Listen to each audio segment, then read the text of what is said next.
On April 7, 1959, Joseph and Elisa Bellino welcomed their fourth child into the world. They named him Brad, and he was the tiniest bundle of joy they had ever laid their eyes on. Growing up, Brad was the baby of the family, surrounded by his two older brothers and an older sister. Despite being the youngest, he had a unique connection with his siblings. Their bond was unbreakable, forged through years of shared laughter, tears, and mischief. From a young age, Brad was always drawn to adventure. He simply had an insatiable curiosity. Whether it was trying new things or exploring uncharted territory, Brad was always up for a challenge. He was very outgoing. We were both risk takers, but he was the one to come up with the risk, and I was the one to go along with it, said Don Templeman, a friend of Brad. Both Don and Brad were in fact very close. It's not clear at what point they became friends, but their friendship likely began after meeting at Boardman Center Middle School, where they both were classmates. Both friends shared a love for adventure, and this kept them inseparable. They would often ride their bikes around town, exploring every nook and cranny they could find. One of their favorite spots was the Boardman Mall, where they would meet up with friends and catch up on the latest gossip. But their thirst for exploration didn't stop there. They were also known to hitchhike occasionally. The two boys were also interested in rocks and would often visit a rock and gem shop that was near Brad's house. Every time they visited, they would lose themselves for hours admiring the breathtaking beauty of the rocks and minerals on display. But it wasn't just their love for adventure that bound them together. They shared a love for baseball and played in a team under the watchful eye of Don's father, who also happened to be their coach. It eventually became a regular occurrence for the two boys to spend the night at each other's houses. Brad and his friend lived just 3 miles apart, making it easy for them to get together whenever they wanted. On Friday nights, Don would head over to Brad's house, where they would go to the cinema. The cinema was just a stone's throw from Brad's home, and the boys would walk there chatting excitedly about the latest movies and the adventures they had planned for the weekend. On Saturdays, the tables were turned and Brad would go over to Don's house at Applewood Acres for a sleepover. The two would spend hours playing games and talking late into the night. Then on Sunday mornings, they would join Don's family for church, an important ritual that brought them all together and strengthened their bond even further. Afterwards, Don's mother usually drove Brad home, and they would say their goodbyes, already looking forward to their next sleepover. For Don and Brad, these weekends were a time of pure joy and friendship, and they treasured every moment they could spend together. The two friends were simply living life to the fullest, enjoying their youth and all the adventures it brought. But then, out of nowhere, something terrible happened that changed everything. School was closed for Easter break on March 31st, 1972, which was just fine with the two friends. At the time, Brad was 12 and Don was 11. As sixth graders, they were eager for some time off and couldn't wait to spend the day together. They soon got together, hit the streets of their small town, and went about exploring as usual. However, the boys' fun day turned into a creepy experience when they noticed a brown van trailing them wherever they went. At first, they thought it was a coincidence, but when they spotted it for the fourth time, their playful mood turned into fear. Sensing danger, they quickly decided to head back to Don's house, hoping to escape the mysterious vehicle's sight. At the time, the sun had also begun to set, so it felt wise to return home and unwind after the long day. But little did they know that their day was far from over. As Brad settled in at Don's place for what was supposed to be a fun night, he quickly picked up the phone and dialed home to let his brother know that he was staying over. A few minutes after this, the phone rang. Brad's heart probably sank as his father's voice boomed through the receiver, demanding that he come home right away. Following this, he reluctantly broke the news to Don that he had to leave and go back home. As fate would have it, Don's mother was at the grocery store when Joseph, Brad's father, called, so she couldn't drive Brad home as she usually did. Meanwhile, Don's father was bedridden with the flu, leaving Brad with no other option but to leave on his own. With darkness setting in and the clock ticking past 7:30 p.m., Brad decided to walk back to his house. He soon bid farewell to his friend. His smile and wave through the door as he left was the last image Don would have of him alive. Meanwhile, Brad's father, Joseph, stayed out late that night, and when he returned from his outing, He had no idea that his son was missing. He assumed Brad had made it back from his friend's house and was sound asleep inside. Exhausted, he went to bed around 2 a.m. Little did he know his world was about to be turned upside down. Brad's mother, Elisa, on the other hand, was away on a work trip to Cleveland on that fateful day, completely unaware of the events that were unfolding back home. The following day, April 1st, 1972, was a Saturday, and Joseph allowed himself the luxury of sleeping in until noon. But as he began to move around the house after waking up, he quickly realized that something was wrong. Brad was nowhere to be found. With growing concern, he dialed the Templeman's home and felt a knot form in his stomach as he heard that Brad had left their house the night before and hadn't been seen since 7:30 p.m. Joseph's heart pounded as he hung up the phone. Where was Brad? He knew he had to act fast to find his son. He rushed out of the house and began scouring the neighborhood, calling out Brad's name. But the more he searched, the more desperate and hopeless he felt. With every minute that passed, Joseph's anxiety grew more intense. By mid-afternoon, he couldn't bear it any longer and dialed the police. He reported that his beloved son was nowhere to be found. The news of Brad's disappearance soon spread like wildfire in the small town. And when Elisa finally arrived home later that evening, she was devastated by the news. She could barely believe what she was hearing. Her son was missing, and despite a search that involved the police and countless volunteers, there was no sign of him. Brad's disappearance soon reached the media, and local newspapers joined in the search efforts. They published a detailed description of the missing boy, hoping that someone would recognize him. He was described as only 4 feet 8 inches tall and weighed just 80 pounds. He had striking blue eyes and short blonde hair that fell just below his ears. The last outfit he was seen wearing consisted of blue jeans, a blue ski jacket, and white tennis shoes with black stripes. When news of Brad's disappearance reached his first cousin, Tony DiPilato, a police officer in Youngstown, he knew he had to help. He joined the search efforts in Boardman, determined to find his cousin and bring him back home safely. But despite the efforts of the police and the community, it was as if Brad had simply vanished into thin air. His disappearance left a void in the hearts of his family and friends, and a sense of unease settled over the once peaceful town. On the morning of April 4th, 1972, Paul Smith, a sanitation worker, began his routine trash collection. As he approached the dumpster behind Eisley's dairy store, he noticed something strange. The dumpster was partially filled, and a pair of sneakers was sticking up at an odd angle. Upon closer inspection, he was horrified to find the body of a young boy. The boy was covered with cardboard boxes and waste from the store. His head was also in a downward position, and Paul noticed that a belt was tightly fastened around his neck. The scene playing before Paul's eyes was all too much to take in, and he immediately called the police, who arrived on the scene in no time. The officers had a sinking feeling as they peered into the dumpster and laid eyes on the small body lying inside.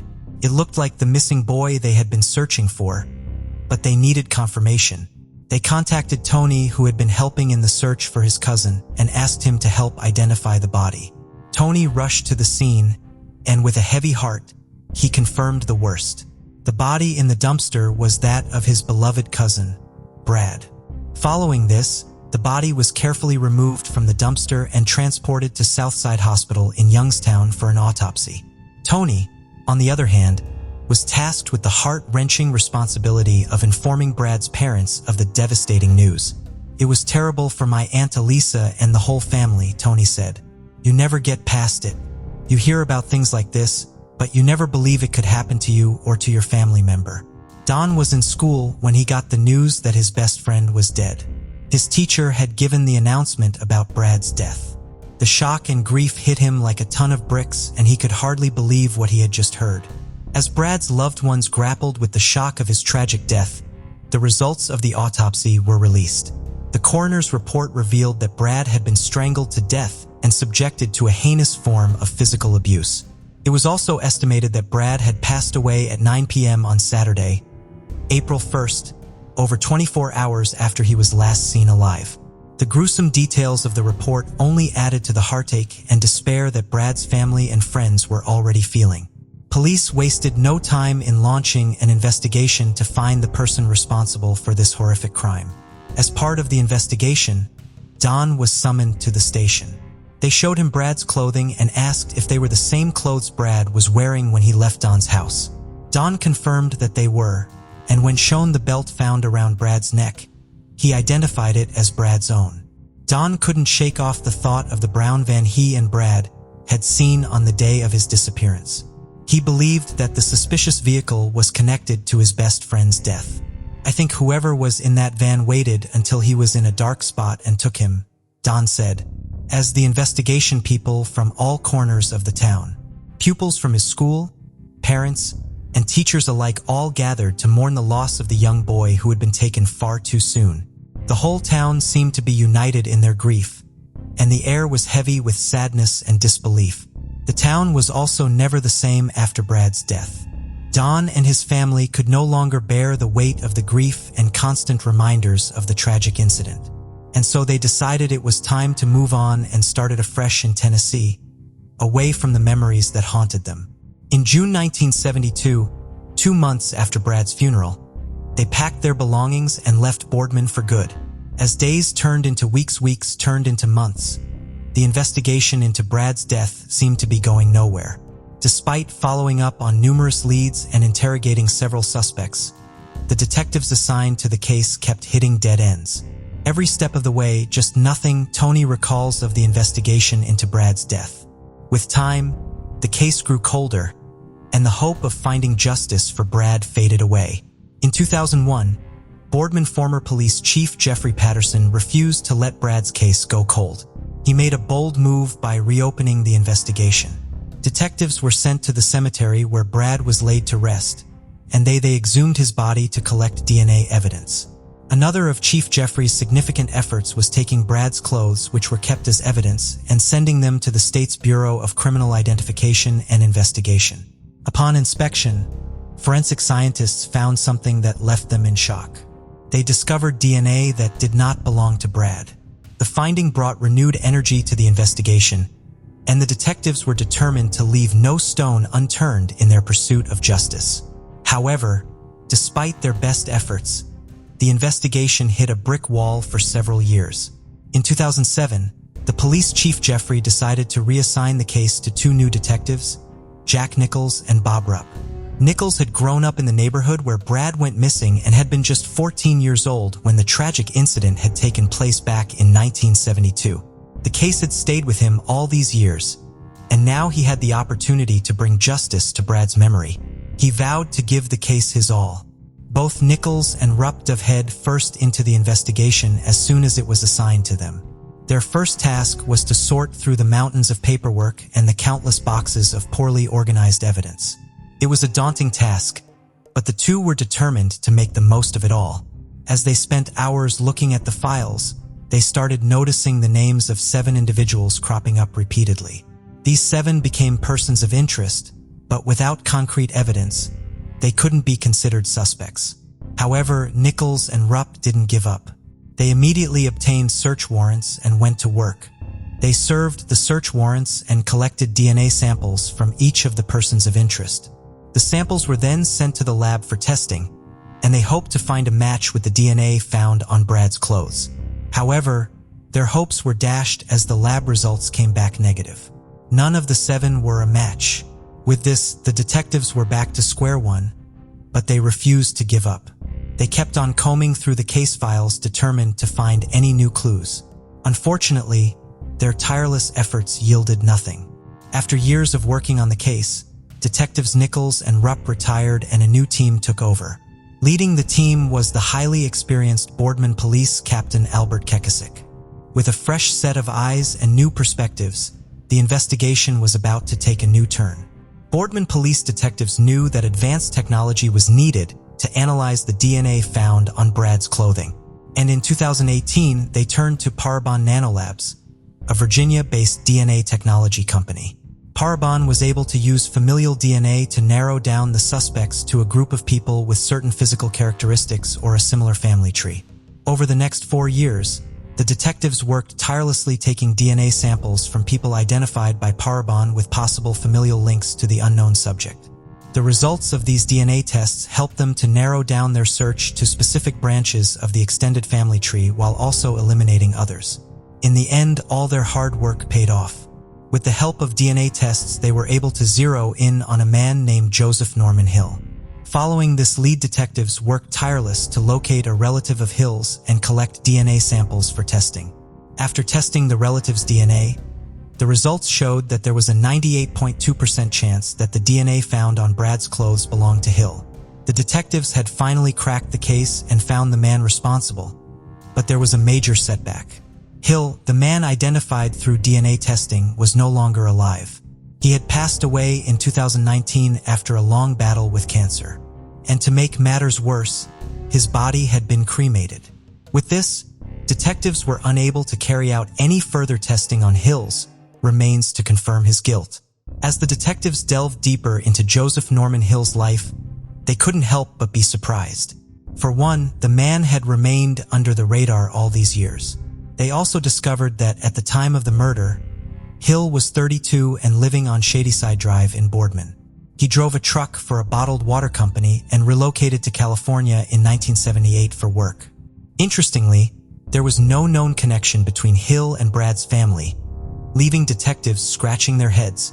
Hill's only brush with the law was a 1986 conviction for disorderly conduct and solicitation for a rude act in Los Angeles.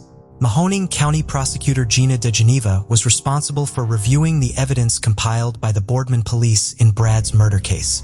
She and her team carefully combed through every piece of information and found that if Joseph Norman Hill were still alive, she would have been confident in presenting the evidence to a grand jury. It was a huge step forward in the case, and the detectives could finally rest easy knowing that their hard work had paid off. Boardman Police Chief Todd Worth disclosed on January 24, 2023 during a press conference that Brad's family had opted not to make any public statements and requested that they be left alone to process the new information and continue their healing process. It was a difficult time for them, and the last thing they needed was any further disturbance or media intrusion. Before we proceed, I've got an exciting surprise for you. We've launched a brand new channel dedicated to intriguing content such as old historical mysteries, cold cases, and particularly chilling horror stories perfect for bedtime. Drop a comment letting us know if you're a fan of horror stories or not. You can find the link in the description below. Let's find out who will be the first to explore it. Alright, let's dive back into the video. In 1984, Virginia Hannon was settling into retired life after working for years as a cook and lunch lady at Bryantville Elementary School in Pembroke, Massachusetts. The 59-year-old widow had recently come into some inheritance money and lived alone in her apartment. Then, on February 12, 1984, the unthinkable happened. Someone broke into Virginia's home, where she was beaten, stabbed, and strangled with a pair of her own stockings. The senseless murder shocked her family and stumped police, who interviewed more than 50 people during their investigation. But since they couldn't establish any leads or suspects, the case went unsolved. For years, Virginia's family wondered what led to that night. Some speculated that her recent inheritance was a motivator for the crime, as she'd recently collected $380,000 from an aunt. According to her nephew, Virginia had never flaunted the money, but did tell a few friends about it. Her family tried to keep the story alive and in the public eye. In 2019, they held a vigil on the 35th anniversary of her death. That same year, investigators discovered the DNA samples taken from the crime scene all belonged to the same man. They just didn't know who he was yet. They tried to use forensic genealogy to identify the suspect, but it was unsuccessful. Her killer remained unknown until one day in February 2020, when a man walked into the Pembroke Police Department. The man told police that in 2019, his friend, Jesse Aylward, had confessed to killing a woman in Pembroke years prior. Then, they learned that Aylward had just died the day before. With this tip, the police were able to obtain a search warrant and retrieve a blood sample from Aylward's body at Brockton Hospital. They then compared his DNA to 3 pieces of evidence from the crime scene and confirmed it was a match. Though Virginia's murderer had been identified, her family and the police are still troubled by the lack of motive, which was never established. Police have no reason to believe Virginia and Aylward knew each other, though he lived close to her home at the time of the murder.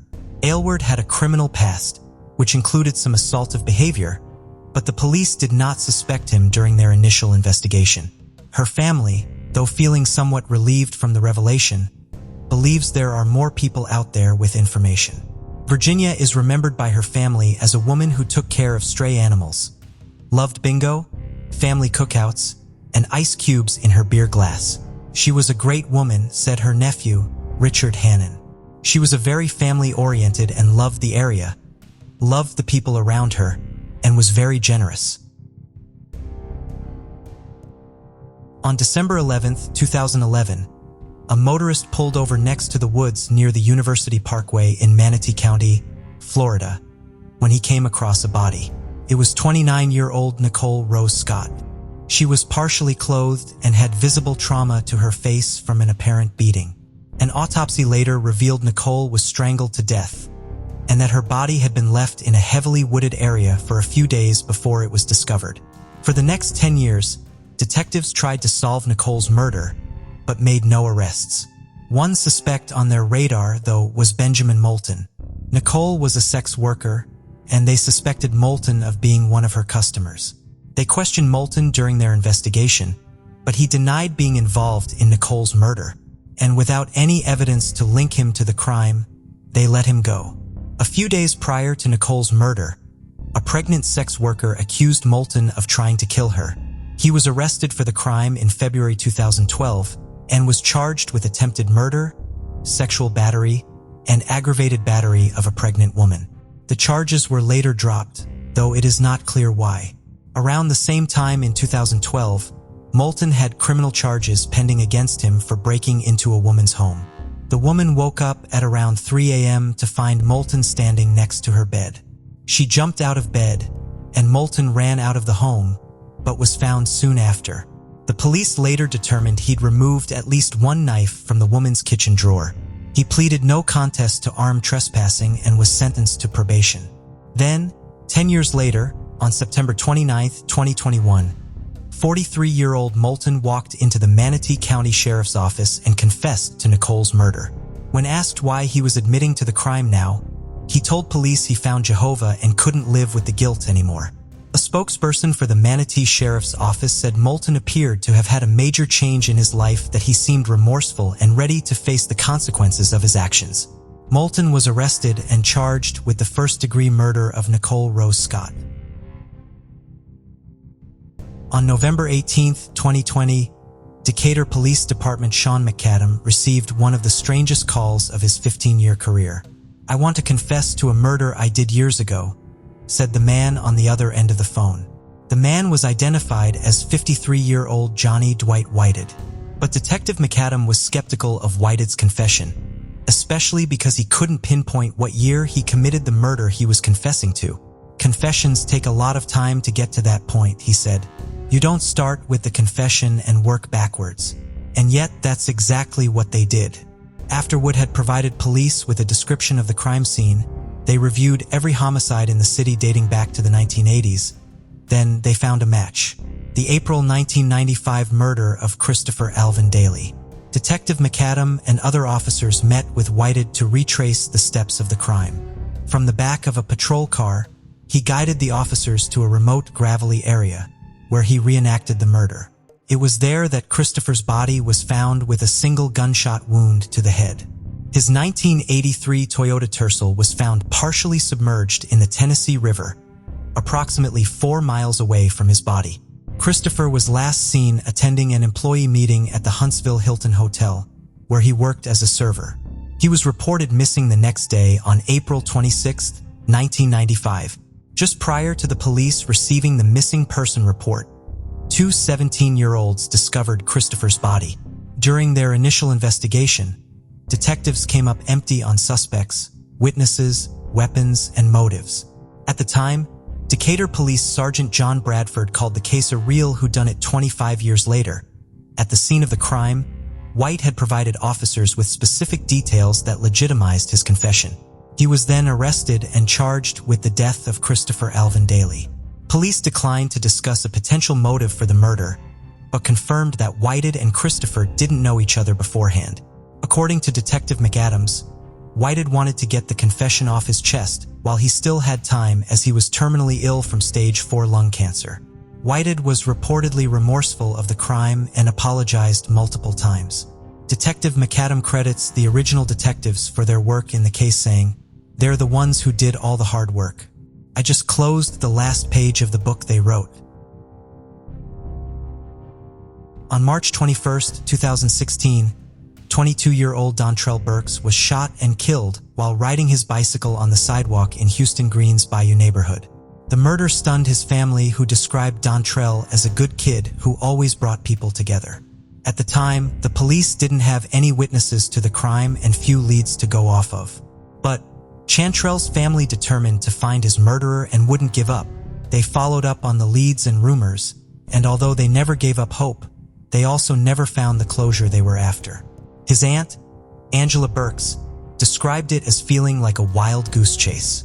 She assumed the police would throw Dontrell's case to the side, with the other cold cases never to be solved. But then, in October of 2021, a surprise confession changed everything. Chris Roddy was already in jail for a sexual assault charge when police approached him about a different cold case: the 2017 murder of Kathy Paget, who lived on the same block as Dontrell. 34-year-old Kathy was murdered on April 24, 2017, while home in her apartment with her daughter, who was 2 years old at the time. Her daughter was left unharmed, but Kathy was found dead with severe head trauma. Neighbors say that they saw Kathy and Roddy arguing the day she was murdered. Allegedly, Roddy believed that Kathy was bringing prostitution customers to her apartment, and he didn't approve of it. He reported prayed before killing her, believing God was leading him to kill her on behalf of her child. At the time, police linked Roddy to Kitty's murder after they found a soda can with his DNA on it, but they didn't have enough evidence to arrest him. In 2020, the police were re-examining Kitty's murder and decided to interview Roddy again. During their meeting, Roddy immediately confessed to the murder of Kitty Paget. And then he said, "There's another one. Do you want to hear about that one?" Roddy then told detectives that he was driving along Northborough Drive when he saw Dontrell on his bike. He claims that Dontrell flashed a gang symbol to Roddy when he passed by, and that Roddy believed Dontrell was falsely claiming to be part of a gang, so he shot and killed him. Police had not previously considered Roddy as a suspect in Dontrell's murder. Sergeant Michael Burrow, who was the one interviewing Roddy, said that the confession caught him completely off guard. He also said that Roddy had experienced a religious conversion and wanted to get the confession off of his chest. Brody has also been linked to other crimes, including a robbery, a sexual assault of a female jogger. He's also claimed to have attacked other women in a similar manner. 30-year-old Roddy is currently in jail on 5 charges, including the murder of Dontrell Burks and the murder of Kathy Paget, with his bond set at over $1 million. Before we continue, 90% of you haven't subscribed to our channel, so if you like this video, please subscribe. It motivates us to make more content for you. Okay, let's continue. Ashley Simpson was born in Calgary but lived and worked all over Canada. She loved the outdoors and enjoyed hiking and gold panning. She was able to explore a large area of the country because she traveled around with her father, John, who worked as a cook at various mines and hunting lodges and was training Ashley in the profession. While Ashley did not necessarily have a passion for being a cook, she loved being able to travel and work with her father. She got along well with her other co-workers and with customers. In February of 2016, Ashley into a trailer on Yankee Flats Road near Salmon Arm, British Columbia, with her boyfriend, Derek. On April 27, 2016, the couple into an argument about finances. Ashley had plans to travel to Ontario to see her family. She was going to attend her sister's baby shower and then go to work with her father for the summer. However, there was no money for her to use to make the trip. After the argument ended, Derek went inside their trailer and went to sleep. When Derek woke up the following morning and Ashley was not there, he was not immediately concerned because he assumed someone had given her a ride into town so she could start making her way to Ontario. However, Ashley never got in contact with her family or arrived home. She was reported missing on April 30th. Authorities had few leads in the early days of the investigation. The first potential piece of physical evidence was not found for 2.5 years. On October 9, 2018, Ashley's Ontario photo identification was found inside a sewage vacuum truck used by the Sasquatch Crossing Lodge in Pink Mountain, British Columbia, while its tank was being cleaned. Pink Mountain is roughly 800 miles north of where Ashley was last seen. The ID was not highly discolored and appeared as though, however it ended up in the tank, it had not been there for very long. However, Ashley had spent 3 seasons working with her father at the Buffalo Inn, the motel associated with the Sasquatch Crossing Lodge. John Simpson believes his daughter had her ID stolen at some point, meaning that the ID that was found could have been the stolen one and ended up in the tanks because the thief lost or discarded it, not because Ashley had been back in the area. What at first seemed like it may be a promise clue ultimately did not move the case forward. Ashley was not the only woman to go missing in that area of British Columbia around that time. Between 2016 and 2017, 4 other women, Caitlin Potts, Tracy Gennaro, Deanna Wirtz, and Nicole Bell, all went missing in that area. Tracy Gennaro did not remain missing, however. In November of 2017, the Royal Canadian Mounted Police located her remains during a search of a farm located between Vernon and Salmon Arm, British Columbia. The RCMP searched the property for more than a week after they found Tracy, beating the speculation that they may have been looking for the remains of the other missing women. The farm was owned by the parents of a man named Curtis Sagmohan, who has since been charged and convicted on charges stemming from violent attacks against women. He so far has not been formally linked to the disappearances of any of the women or Tracy Genneral's death. When their daughter first went missing, Cindy and John Simpson considered all of the possibilities. She could have been trafficked or kidnapped and held against her will. However, based on the passage of time and their conversations with the RCMP, they believe that Ashley is most not alive. "I know somebody took her life, and I know that people know about it," Cindy said in 2020. "Somebody knows something. There is more than one person who knows, and they are being quiet. Even if Ashley is deceased, her family wants to bring her home to lay her to rest." John Simpson has made multiple trips to British Columbia to look for her, depleting his life savings in the process. During one of these trips in the spring of 2017, John planned on searching for his daughter's remains along the banks of the Salmon River. Unfortunately, the river had recently flooded, and the area was not safe to search on foot. John then had the idea to use drones in the search. He spoke to some friends he had made in the area who were able to put him in contact with a 14-year-old who had multiple drones. John hired the boy to search the riverbanks from above with his drones, and while Ashley was not found during this first set of drone searches, the experience showed John just how useful drones could be in cases like his daughter's. The Simpson family had already been raising money for women's shelters following Ashley's appearance. They then decided to add another charity event to their roster and raised enough money to buy drones for a volunteer group searching for the 4 missing women near Salmon Arm. He hopes to eventually build up a network of drones and drone operators to assist families with missing loved ones all across Canada. Cindy Simpson still speaks to the RCMP regularly, but so far, there have been no new leads in Ashley's case. "All it takes is somebody to say enough is enough and call the RCMP," Cindy said in 2020. "Just make at least one family's life a little better. It will never be the way it was, but it could be a little better by having Ashley home and resting with her family where she belongs." John Simpson's uncle is offering a $10,000 reward in Ashley's case. Nestled in the rolling hills of West Virginia lies a hidden gem of a town known as Terra Alta. With a population of just over 1,400, this small town has a big heart and plenty of charm. And it is here our next case takes place. But before we get there, let's go back to the beginning.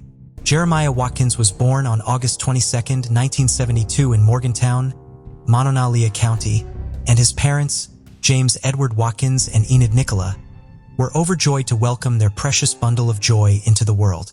Sadly, tragedy struck the Watkins family just 4 years later when Jeremiah's father passed away, leaving Enid to raise their son alone. Despite the heartbreak, Enid remained strong and devoted to her little boy, providing him with all the love and care he needed. As the years went by, it's not clear if Enid ever remarried.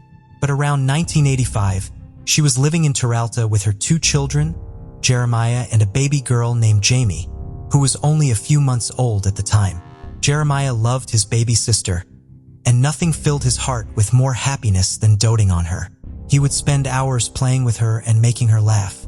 Apart from this, one more thing brought him pure joy, and this was a good old-fashioned Kit Kat chocolate. Whenever he took a bite of that sweet, crunchy goodness, he felt like the happiest boy in the world. And what better way to work off the calories than by exploring every inch of the beautiful town he called home. With his bicycle, Jeremiah rode through the hills and valleys of West Virginia, his adventurous spirit leading him wherever it pleased. For Jeremiah, life was all about the simple pleasures, the love of family and the beauty of nature. However, when they least expected it, things took a dark turn. One day, Jeremiah set out for his usual playtime, but never made it back home. The exact date is unknown, but it was during early November in 1985 as West Virginia was hit by a powerful rainstorm that caused severe flooding. The aftermath was devastating, with roads and bridges left in shambles and authorities struggling to aid those affected. Sadly, the flooding claimed the lives of over 40 people. In the midst of the chaos and destruction, authorities began a search for Jeremiah, but they were hindered by the flood water. And despite their best efforts, Jeremiah remained missing for many agonizing days.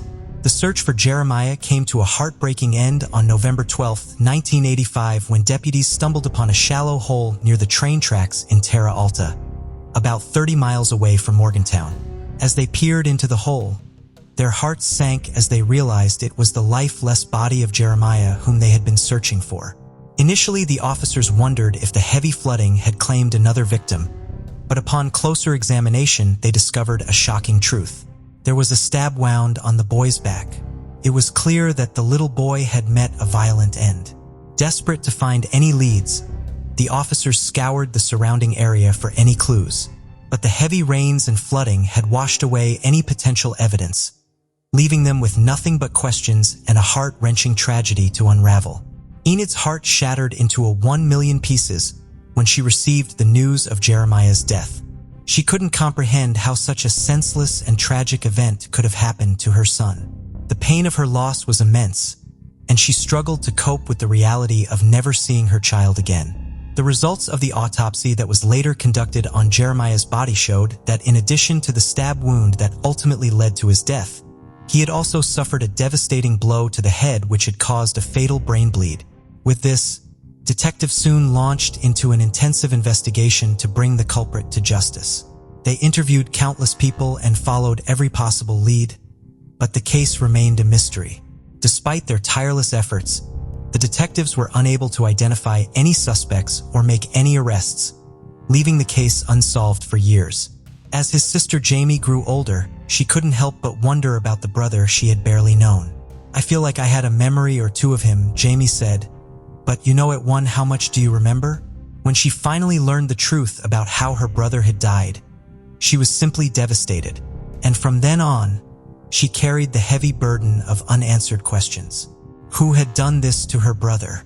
Why had they done it? These were the haunting thoughts that consumed her. As Jamie became an adult, the unresolved murder of her brother Jeremiah continued to weigh heavily on her mind. In the early 2000s, while attending college, she decided to take action and reached out to the authorities for information regarding the case. Unfortunately, the response she received was disheartening.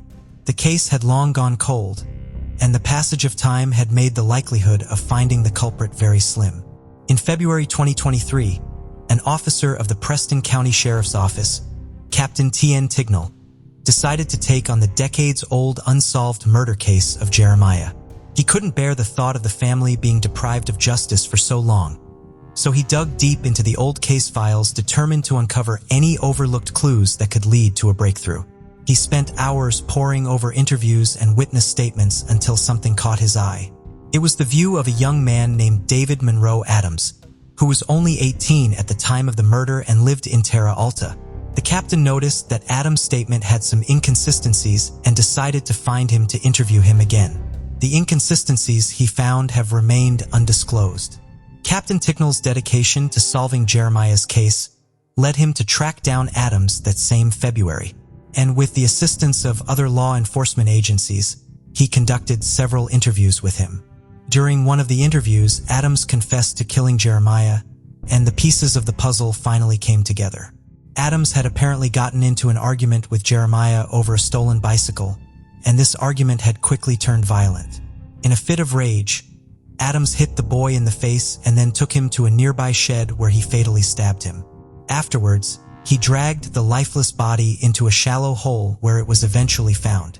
The confession was a victory for the detectives, and they knew that they had finally put an end to the unsolved case that had haunted the community for nearly 4 decades. As soon as Adams confessed to the murder of Jeremiah, he was immediately arrested and charged with second-degree murder. The judge set a bond of $1 million, and he was taken to North Central Regional Jail, where he is currently being held. Following this, a deputy reached out to Enid at her apartment, informing her that her son's killer had been caught. Enid immediately contacted her daughter Jamie to break the news. She was simply overwhelmed with relief and disbelief. While Jamie still has lingering questions about her brother's death, the family remains hopeful about finally receiving justice. 19-year-old Samantha Jean Hopper was last seen on September 11, 1988 in Pope County, Arkansas. That night, the 8-month pregnant expecting mother had plans to meet up with a friend and go to a concert in Little Rock, Arkansas. She had dropped off her oldest daughter, Desiree, at her mother's house beforehand and was on her way to drop off her other daughter, 22-month-old Courtney Holt, with Courtney's father before heading to the concert. It was around mid-afternoon when Samantha said goodbye to her mom and oldest daughter. Samantha drove off in her blue Ford Tempo, and neither she nor Courtney were seen again. She never made it to Courtney's father's house, nor to meet her friend. The car had been new to Samantha. She'd saved up from her job as a server at the breakfast chain Waffle House. The car was so new she had yet to put her proper insurance plates on the vehicle. Samantha and her daughter were both reported missing, but there was no trace of where she or her daughter had went. Courtney's father had initially been a suspect, but he was quickly cleared of any involvement in the disappearances. Despite an extensive investigation, the case went cold. But Desiree Carpenter, Samantha's surviving daughter, never gave up. She spent years searching for her mother and sister before reaching out to the non-profit group Adventures with Purpose, a team of expert divers who travel across the United States to help solve cold cases. Their team has solved nearly 24 cold cases. In October of 2021, the Adventures with Purpose team began their search for Samantha and Courtney. According to lead diver Duck Bishop, the team took the facts they learned from the family and the facts they were able to find online and used that information to narrow the scope of their search area. Then they searched the nearby bodies of water using advanced sonar systems. On October 26th at 12:30 p.m., Pope County 911 operators received a long-awaited call. Within an hour of searching, the Adventures with Purpose team had found a car matching the description of Samantha's blue Ford Tempo in Lake Dardanelle near the 37 block of Pleasant View Road. The car was overturned right below the bridge that crosses Lake Dardanelle. The car was removed from the water, and inside they found human remains, as well as a car seat. Samples were sent to the Arkansas State Crime Lab in Little Rock for DNA testing. A spokesperson for the Pope County Sheriff's Department confirmed that Samantha was in the vehicle, though official identification is still pending. At this time, there is no explanation of what may have happened that caused the mother to lose control of the vehicle, though the car will be investigated for any mechanical defects. Police are very confident that the remains will be a match. A memorial fund has been set up by Desiree to raise donations for her mother and sister's burial. On the page, Desiree shared, "After being missing for over 23 years with the assistance of the AWP and Chaos Dive teams, we were able to find my mother, who was 9 months pregnant, and my 22-month-old sister, Courtney. This has been such a relief to have found her, and we want to provide them with the proper burial. If you're ever able to donate or even just pass this along, it would be forever appreciated." As for the Adventures with Purpose team, diver Doug Bishop said that providing the family with answers is all they can hope for. On the night of February 24th, 2006, 24-year-old Crystal Theobald was driving through her family's neighborhood in Riverside, California with her brother and boyfriend. Her mother, Belinda Lane, was in a car ahead of them. They were stopped at a stop sign when a white Ford Expedition pulled in front of them and shot at the vehicle before fleeing the scene. Crystal's boyfriend was shot in the stomach and Crystal had been shot in the head. She was taken to the hospital where she died from her injuries 2 days later. Her boyfriend survived. Crystal had been a shining, beautiful, caring young woman, Belinda's only daughter and the youngest of her 4 children. Belinda said, "She was just my pride and joy. I wanted a daughter so bad. I had 3 sons, and so the 4th one I was like, yay, I got my little girl." Crystal was strong, independent, overcoming domestic violence and getting her children out of bad home situation. Her death had been so traumatic and no one could believe that she was gone. Crystal's mother, Belinda, was determined to find out who killed her daughter and why, and with few leads from the police, she decided to take it upon herself. "I told her, baby girl, I promise you, if it takes my last breath, I will get them. I promise you, you will have justice," she said. The police investigation was slow. The lead detective had only covered one other homicide investigation, which still remains unsolved. The main evidence from the case were the eyewitnesses, a shoe left behind, and gun casings collected at the crime scene. A canvassing of the neighborhood had yielded few results. With gang violence prevalent in their community, few were willing to step forward. Law enforcement went very aggressively at Belinda and her family. Allegedly, officers arrested one of Belinda's older sons and interrogated him for hours, accusing him of being responsible for the attack from the rival gang that had killed his sister. After that, a line had been drawn in the sand. Belinda and her family refused to cooperate with the detectives. She didn't trust them. She had decided to take matters into her own hands. Belinda knew that if she could figure out who owned the white Ford Expedition, she could find her daughter's killers. She had seen his face very clearly. She described him as very young, with a baby face, and she knew she would be able to identify him if she found him. Crystal's younger brother Nick had heard that members of the local 5150 gang were responsible for Crystal's murder, even though she had no connection to them. The neighborhood had been a rival territory for several gangs operating in the area. It had been prone to violence since 2003, when the newer 5150 gang had been trying to establish turf in the area. The gang had a quick evolution from minor infractions and escalated very quickly to murder. They were known for their propensity for extreme violence, and they were the most feared gang in the area. Nick, only 13, also had heard that they were easy to find on MySpace. He told this to his cousin Jamie, who was 14 years old, who volunteered to help Belinda find the gang members that had killed Crystal. Nick and Jamie were very young and both said they didn't really understand what gangs were or what kind of people had killed Crystal. They just wanted to help get justice for her murder. MySpace had been the social media platform to be on for young people in the early 2000s. Everyone was on it, and like the Instagrams and Facebooks of today, they had messaging features in addition to the blogging features that were a key part of MySpace's success. Belinda agreed, and Jamie started by creating a profile for Rebecca using a photo of a random woman from the internet and filled her bio with information that she felt would attract the gang members. She befriended as many of them as she could and started messaging them, successfully gaining personal information. But Belinda didn't think it was enough, so they made a second profile under the name Angel and used pictures of Crystal in an attempt to make them fall in love with her. Catfishing, as it's known today, the bio read, "I'll be your biggest life mistake and your deepest, darkest, best kept secret." On Angel's profile, the friends' requests and messages started pouring in. In April of 2006, they started messaging with 17-year-old William Joke Sotelo, a member of the 5150 gang. Through these messages, they found out that Sotelo was the owner of the White Ford Expedition. Their catfishing had been completely successful. Belinda took the information to the police, who then brought Sotelo in for questioning, where he cooperated and identified Crystal's shooter as 18-year-old Julio Leal Guerrero Heredia. According to Riverside homicide detective Rick Wheeler, the 51.50 members had been driving around the neighborhood that night looking for a rival gang that had shot at them earlier. When Belinda and Crystal stopped, the gang thought they were coming to attack them, so they started shooting.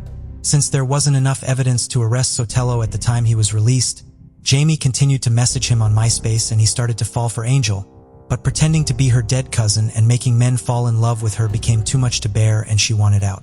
But Belinda wasn't so sure. She was frustrated that Sotelo hadn't been arrested yet and wanted to keep going. She decided she wanted to kill the gang members herself. She took over the profile and even made a plan to murder them until her family convinced her to back off. Instead, Belinda blew her online cover and confronted Sotelo. She knew that he'd fallen for Angel and she wanted him to hurt as much as she did. So she sent him a final message that read, "If you claim you care about me so much, then why did you kill me?" He never responded and then he disappeared completely. Belinda gave up and handed over the profile to the investigators. In 2007, the shooter Harilla was charged with Crystal's murder, and in 2011, he was sentenced to life in prison without parole. 10 other gang members involved were charged with additional counts, including witness intimidation, attempted murder, and gun and gang charges, leading to sentences that ranged from probation to 18 years in prison. But Salido was still nowhere to be found. Then, in 2014, Belinda received a tip through Facebook. Salido was working as a chili farmer in Mexico and had a wife and 4 children. She sent the tip to the police, and on May 6, 2016, Sotelo was arrested and brought back to California to face his charges. In 2020, he pleaded guilty to voluntary manslaughter and was sentenced to 22 years in prison. He was the last person to be arrested and sentenced for Crystal's murder. Riverside Police Lieutenant Christian Dinko said that Belinda was instrumental in identifying Sotelo. He said, "She provided important information that helped lead us the capture of William Sotelo. Without her help, he would likely still be outstanding right now." The story was made into a Netflix true crime documentary called Why Did You Kill Me?, which premiered in 2021. Director and producer Frederick Munch said, "We knew that we had an incredible hook, which is kind of the MySpace catfishing angle. But kind of equally important was also this idea that it might be a story that begins in some ways as conventional true crime story, and that hopefully ultimately asks broader questions about the criminal justice system, about empathy, about how one deals with grief, and also how this single event might reverberate throughout an entire community." Belinda said that she can finally forgive the people responsible for killing her daughter now that they've been brought to justice. Today, she runs a Facebook group in memory of her daughter called Unsolved Murders in Riverside, where she shares information in hopes of solving other cold cases in the area. Aaron Foster and Jeremy Bechtel disappeared on April 3, 2000 in Sparta, Tennessee. That night, Aaron, 18, and Jeremy, 17, picked up Aaron's brother from an arcade in Aaron's 1988 Pontiac Grand AM and drove him home before heading out to a party in a rural part of town. Around 9 p.m., Jeremy called his dad, Ronnie Bechtel, to arrange a ride for the next day. But when Ronnie showed up, Jeremy was nowhere to be found. Both of their parents became suspicious when neither Aaron nor Jeremy returned home, but they thought they'd give him a few days. When days passed without any sign of either teenager, Aaron's family reported them missing. Rumors started running rampant in their small town. People crafted wild theories about where the missing teens had gone. Some said they ran away, while others speculated murder or a drug operation gone wrong. These rumors were just that, rumors. Still, they gained the attention of the local police, who spent time investigating leads that went nowhere, derailing the investigation and frustrating the victim's family and friends. Sheriff Steve Page of White County and the victim's family both agreed that law enforcement at the time didn't handle the case well. They never searched Aaron or Jeremy's rooms for clues or evidence, nor did they question their friends from the party. Then, more than 20 years later, Jeremy's side stepped in. Jeremy runs a YouTube channel called Exploring with Nug, where he documents his river treasure hunting adventures. He started playing around with metal detector scuba dive and started searching for cars, then missing people scuba dive and started searching for cars, then missing people in the water.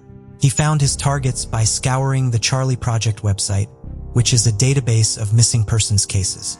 He'd look for unusual cases involving people that had seemingly vanished in thin air, just like Aaron and Jeremy did. In late 2021, he came across their case and headed over to Sparta to start his search. In November, he posted a video of his first search in the area, where he found a car, but it wasn't Aaron's Pontiac. The video was then seen by the sheriff, who noticed Jeremy was using side-scan sonar to search the water, technology that wasn't available to their police department. He reached out to Jeremy to join forces and suggested searching the Kafkala River, which runs along Highway 84. A police report that had been misfiled but recently found suggested Aaron and Jeremy may have driven down that road on the night they went missing. And so Jeremy went out on his boat and scanned the river, where he spotted another car. In the chilling footage captured by Jeremy, you can see the car come into view as he dives deeper into the murky waters. He swims to the back of the car, cleaning off the make and model to reveal it's a Pontiac. He then wipes off the license plate to confirm his suspicion. It is indeed Aaron Foster's car. After notifying the sheriff's office of his discovery, the car was extracted from the water and human remains were found inside. Though the remains have not yet been positively identified, Sheriff Page believes they belong to Aaron and Jeremy. Investigators suspect the teenagers lost control of the car and went into the water, as there was no guardrail along the road in 2000. Finding the answers to this decades-long mystery brought about mixed feelings for the victims' families. "It's like losing him all over again," said Jeremy's father. "It just shattered my heart again. We always kind of thought through the years that something happened, but I just didn't know what." GoFundMe pages have been set up in Jeremy Betchel's and Aaron Foster's names to help cover funeral costs. Back in 2011, Hyannis, a charming seaside town in Massachusetts, was buzzing with the infectious energy of a 31-year-old man named Todd Lampley. Todd was known for his beaming smile that could lift anyone's spirits. Everyone who crossed paths with him couldn't resist his warm and welcoming nature. He was the kind of person who would invite you to hang out with him without a second thought. Although Todd was not born and raised in Hyannis, he had quickly made the town his new home.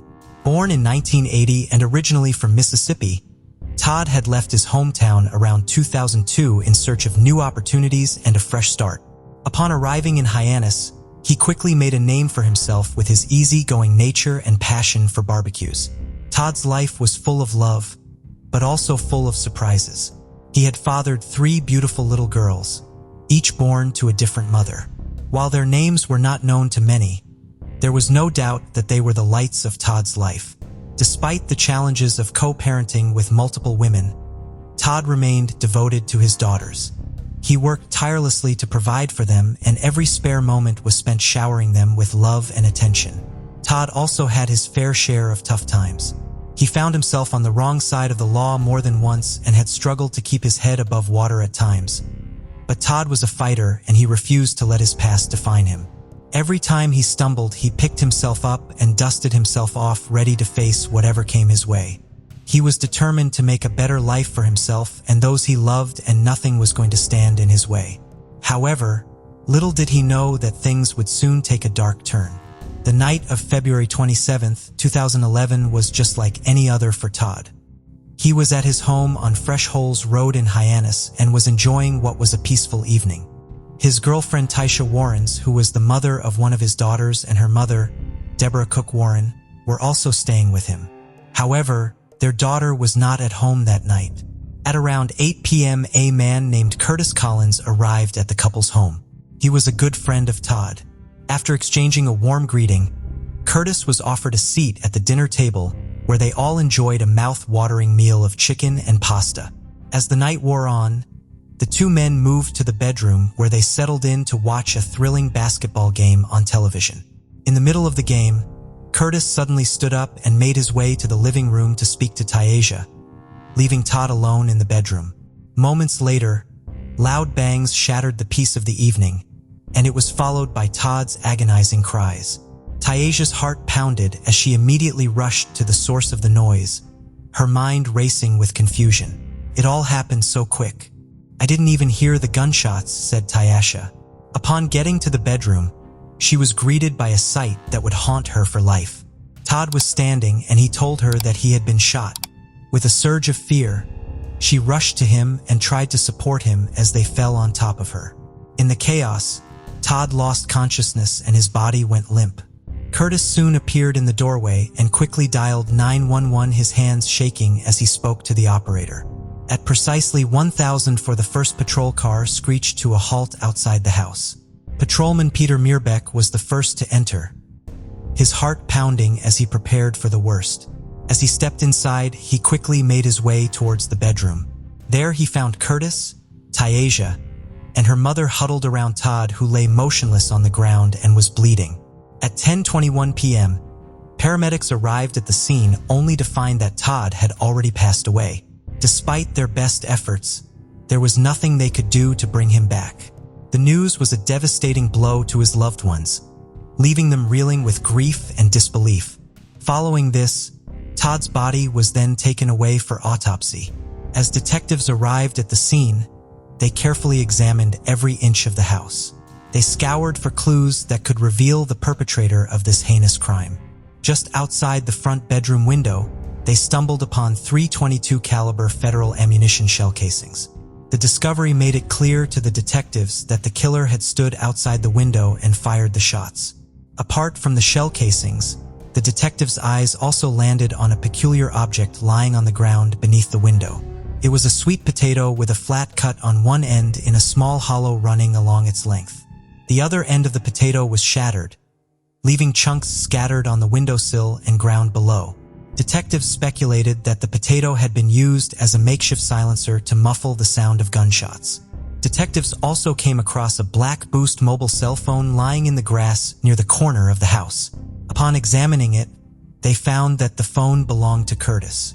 He claimed to have been in possession of two phones, but had lost that particular one during the chaos that followed the gunshots.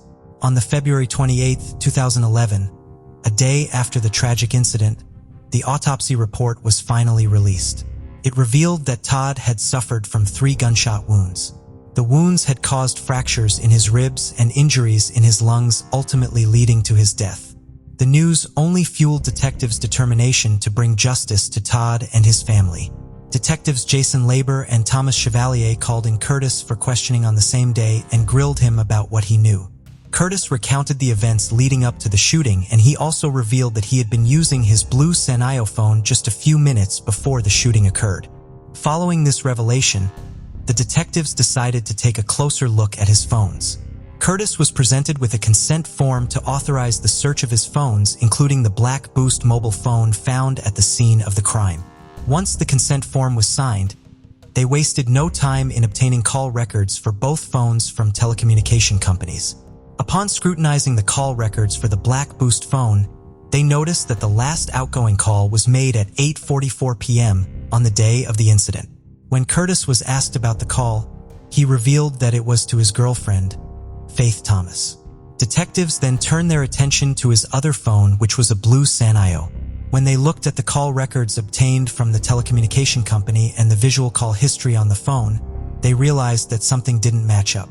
The call record showed that Curtis had made and received calls from a particular number a few minutes before the shooting and also after the shooting. However, these series of calls were strangely absent from the phone's call log. The detectives were stumped by the discrepancy, and their instincts told them that Curtis was hiding something. They believed that he had manually deleted the calls to conceal evidence on the physical phone. By digging deeper, the detectives found that the number Curtis had been communicating with before and after the shooting belonged to a man named Devarius Hampton. The detectives were not about to let Hampton slip through their fingers. It wasn't the first time he had been in trouble with the law.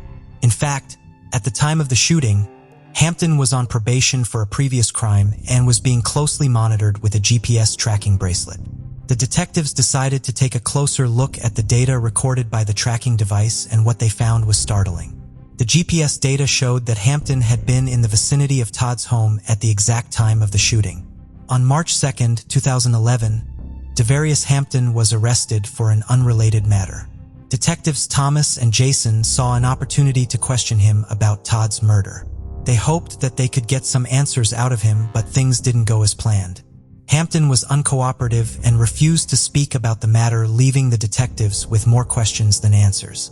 On March 18, 2011, 2 workers from Sullivan Engineering, John O'Day and Peter O'Sullivan, were conducting surveys and samples at the mill pond in the Marston Mills section of Barnstable when they stumbled upon a firearm in the murky waters. The workers, alarmed by their discovery, quickly contacted the police and handed over the firearm. Upon examining the weapon, The detectives were stunned to find that it contained live rounds of the same caliber as the spent shell casing found at the scene of Todd's shooting. This discovery led them to believe that the weapon was indeed the murder weapon. Despite the series of promising leads, the investigation into Todd's murder seemed to somewhat lose steam. However, detectives remained vigilant and kept a close eye on Devereux Hampton. It was clear to them that he was somehow involved in the crime. In late 2012, detectives decided to conduct a DNA analysis on the potato that was found at the crime scene. Shockingly, the results revealed a mixture of two human DNA samples with a high probability that one of these samples belonged to a man. After this discovery, things went silent again, but detectives never gave up on finding evidence to solve Todd's murder. They also tried to get their hands on Hampton's DNA for years, but their efforts were in vain. Then, on a fateful day in October 2016, luck finally smiled upon them. Hampton was seen leaving a nursing and rehabilitation center in Centerville, Massachusetts. As he walked away, he carelessly spat phlegm into a small puddle. The detectives who had been watching him quickly sprang into action and collected the phlegm with a Q-tip and cotton ball. These were then carefully placed in an evidence bag and taken back to the lab for analysis. In January 2018, detectives received a break in the form of new data from Hampton's GPS tracking bracelet. The information showed that on the night of February 28, 2011, just a day after Todd's murder, Hampton had made a stop at the mill pond in Marston Mills. The location he had stopped was just 23 feet away from where the firearm believed to have been used in Todd's shooting was discovered. It was a chilling revelation, and the detectives knew that they were getting closer to cracking the case. Things got even more interesting because that same year the results from the analysis conducted on Hampton's phlegm came back. And it showed that there was a high probability that the DNA on the potato found at the crime scene matched Hampton's. Despite this compelling evidence against Hampton surfaced, authorities didn't rush to make an arrest. Perhaps they wanted to make sure their case against him was rock solid before taking action. Finally, on February 24, 2023, Hampton, at the age of 40, was taken into custody and charged with 1 count each of murder and assault and battery with a dangerous weapon in connection with Todd's death. On February 27, 2023, he appeared in court. That particular date marked the 12th anniversary of Todd's death. All eyes were on Hampton as he stood before the judge pleading not guilty to the charges of murder and assault with a deadly weapon. The judge, taking into consideration the severity of the case, ordered him to be held without bail until his probable cause hearing, which is scheduled for April 5, 2023. The news of another arrest in Todd's murder case sent shockwaves through the community on March 7, 2023. Curtis was considered a potential accomplice and was also taken into custody. He was charged with 1 count of murder, and when he appeared in court the next day, he also pleaded not guilty.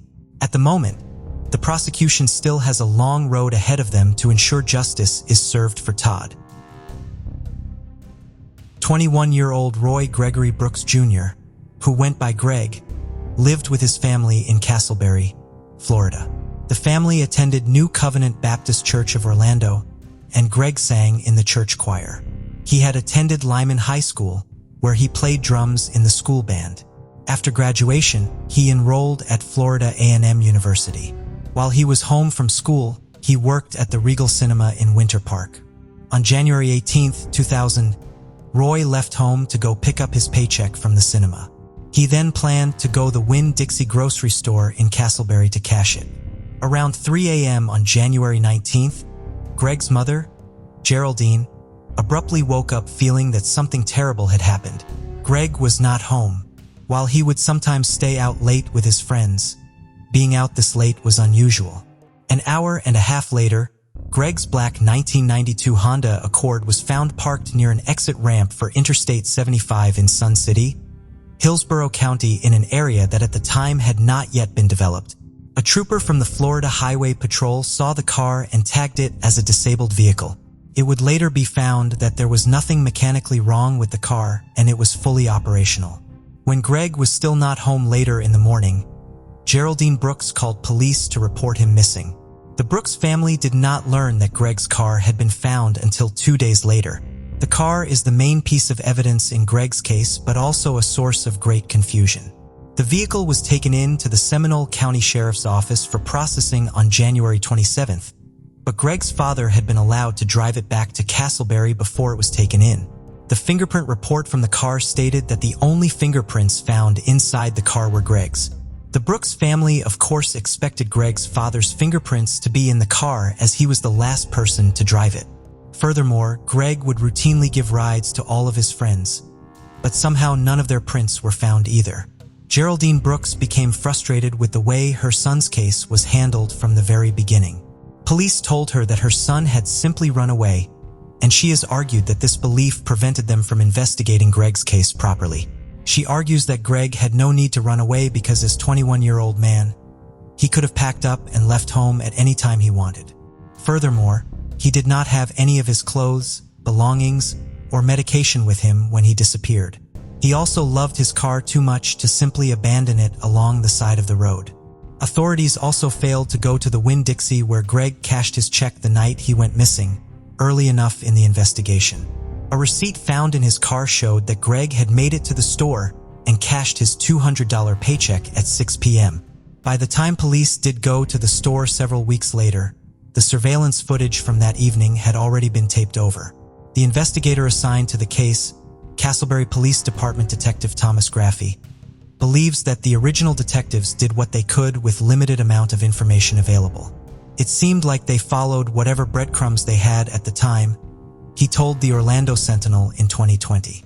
No one had cell phones or social media, so it was a little bit harder to track people back then.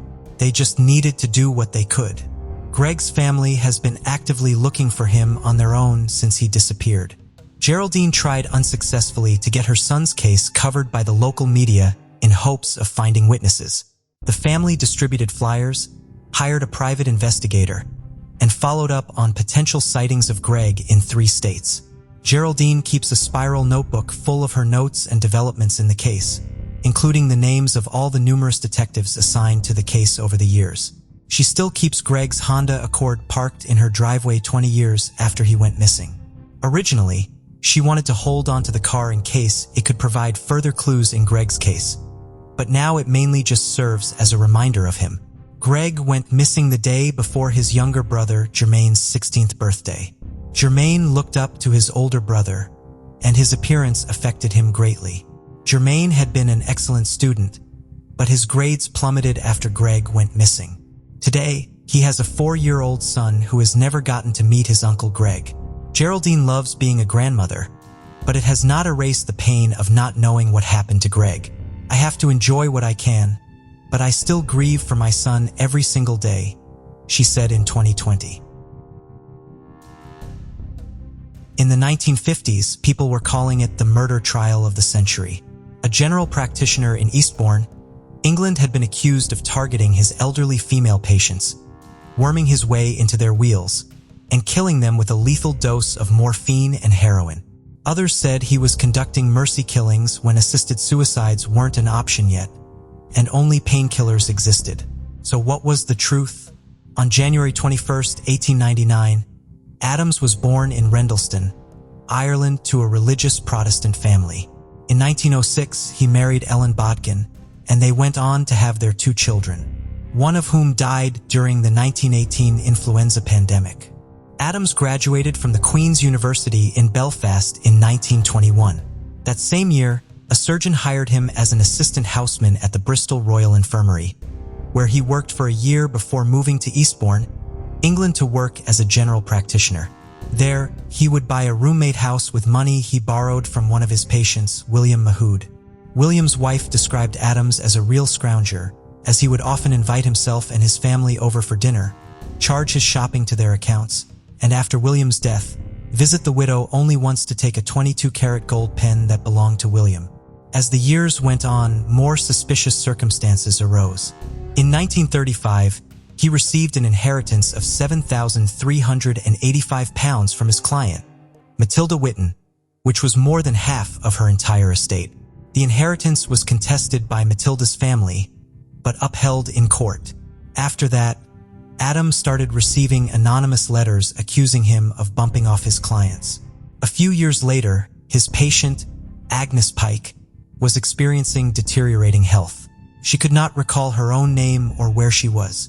Bogkin had been administering a cocktail drugs into her system, including morphine, for quite some time. Her family, worried, brought in another doctor who told him there was no medical reason for the injections, so her family halted them. In just a few weeks, she made almost a full recovery. In 1941, Adams earned his diploma in anesthetics and began working at a local hospital. His colleagues didn't remember him fondly. They say he fell asleep during operations, was constantly counting money, and mixed up gas tubes on patients. In 1948, a woman named Edith Morel suffered a stroke and became partially paralyzed. She then became a patient of Adams, who prescribed her a mixture of heroin and morphine for her discomfort and symptoms. During her time as patient, she made several different wills. In some, Adams was to receive money in furniture. In others, he wasn't mentioned at all. 3 months before her death, she added a clause that Adams wasn't to receive anything from her state. But when she died in 1950, Adams still received a sum of money, cutlery, and her Rolls-Royce. 7 years later, Adams' patient, 50-year-old Gertrude Hullett, died. She had fallen ill, depressed from her father's death a few months prior, and then fell into a coma after a suspected overdose. Even though she was dead, Adams brought in a local pathologist, Francis Camps, to conduct an autopsy. When the pathologist realized that Gertrude was still alive, he accused Adams of extreme incompetence. When Gertrude passed away, Adams recorded the cause of death to be a brain hemorrhage, but an official investigation deemed it to be suicide.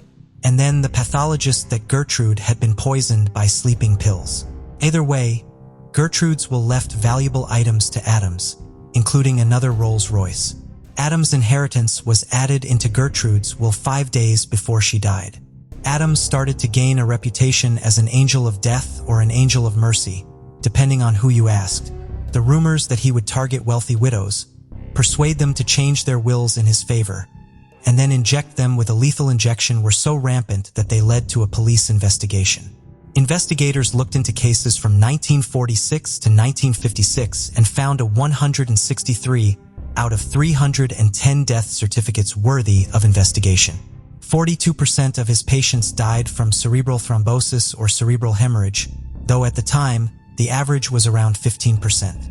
163 of the death certificates also stated the person died in a coma. In November of 1956, Adams was arrested and charged for including false representation on cremation certificates and granted bail. He was then arrested again in December and charged with the murder of Edith Morel. In March of 1957, his trial began. He was first tried for Edith Morel's murder and then Gertrude Hullett's death. Adams said that Edith was in pain and wanted to die, and that wasn't a crime to ease the suffering of a terminally ill person. Most of the testimonies were made by nurses who cared for Edith around the clock. They testified that Adams would inject Edith with excessive painkillers, including morphine and heroin, but then a judge cross-examined one of the nurses, and it was discovered that Edith's doses were meticulously recorded in a notebook along with the stages of her illness.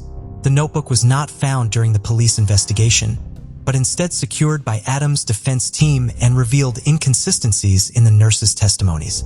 In April of 1957, the jury found Adams not guilty after just 45 minutes of deliberation.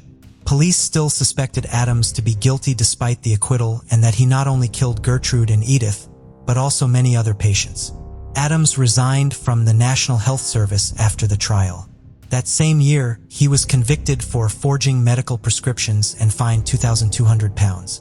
He was taken off the medical register in 1957, but was reinstated as a general practitioner in 1961. On July 4, 1983, Adams died in Eastbourne, England at 84 years old. At the time of his death, he had amassed a fortune of £400,970. It's rumored that Adams was included in at least 132 of his patients' wills. In 2013, Simon Bramwell was a respected consultant surgeon specializing in liver transplant surgery at the Queen Elizabeth Hospital in Birmingham, England. That is until another surgeon discovered a strange habit of his. In February-August of 2013, Bramble had conducted liver transplant surgeries on two patients known as Patient A and Patient B.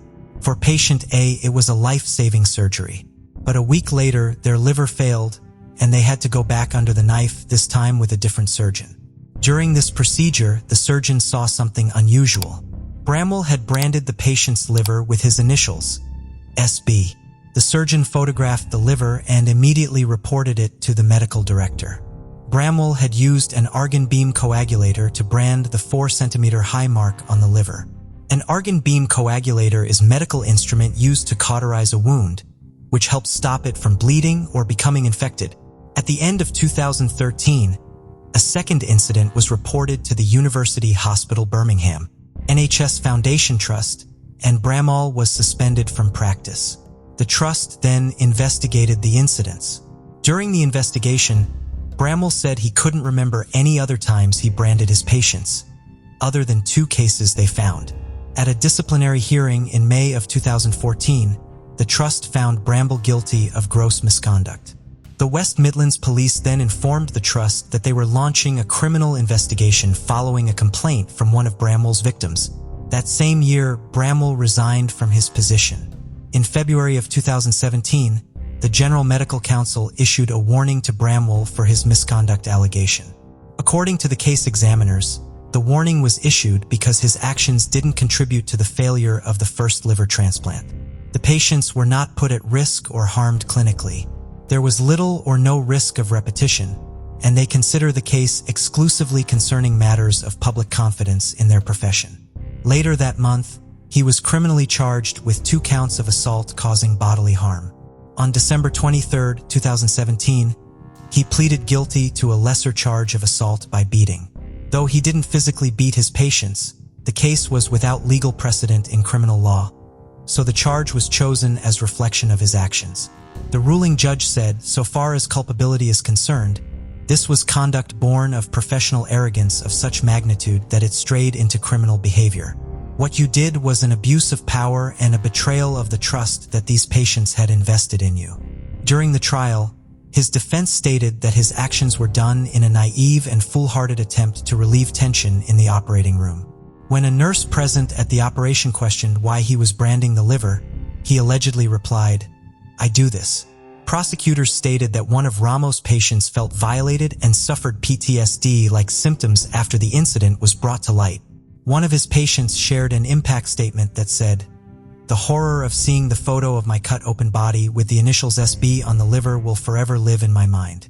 I personally hate the thought of tattoos anyway, and the thought of someone doing this to me while I was unconscious is abhorrent." In January 2018, Bramble was sentenced to a 12-month community order and fined £10,000. In December of 2020, the Medical Practitioners Tribunal suspended Bramble's medical resignation for 5 months, stating that his fitness practice had been impaired. The decision was then appealed by the General Medical Council as they believed the suspension wasn't enough to protect and maintain the public confidence in the profession. High Court Judge, Mrs. Justice Collins Rice, ruled that the Medical Practitioners Tribunal did not put its finger on precisely what was and what was not wrong with Mr. Bramble's conduct and sanctioned accordingly. The tribunal must now reconsider the case in a fresh hearing. Dying is not a crime. Those were the famous words of Jack Kevorkian, an American pathologist and euthanasia proponent who advocated for terminally ill patients' right to die by physician-assisted suicide. Born on May 26, 1928 in Pontiac, Michigan, Mira Jacob Jack Kevorkian was a child prodigy who taught himself multiple languages. He graduated from Pontiac Central High School with honors in 1945 and graduated from the University of Michigan Medical School in 1952. During his career, he put forth many controversial ideas related to death.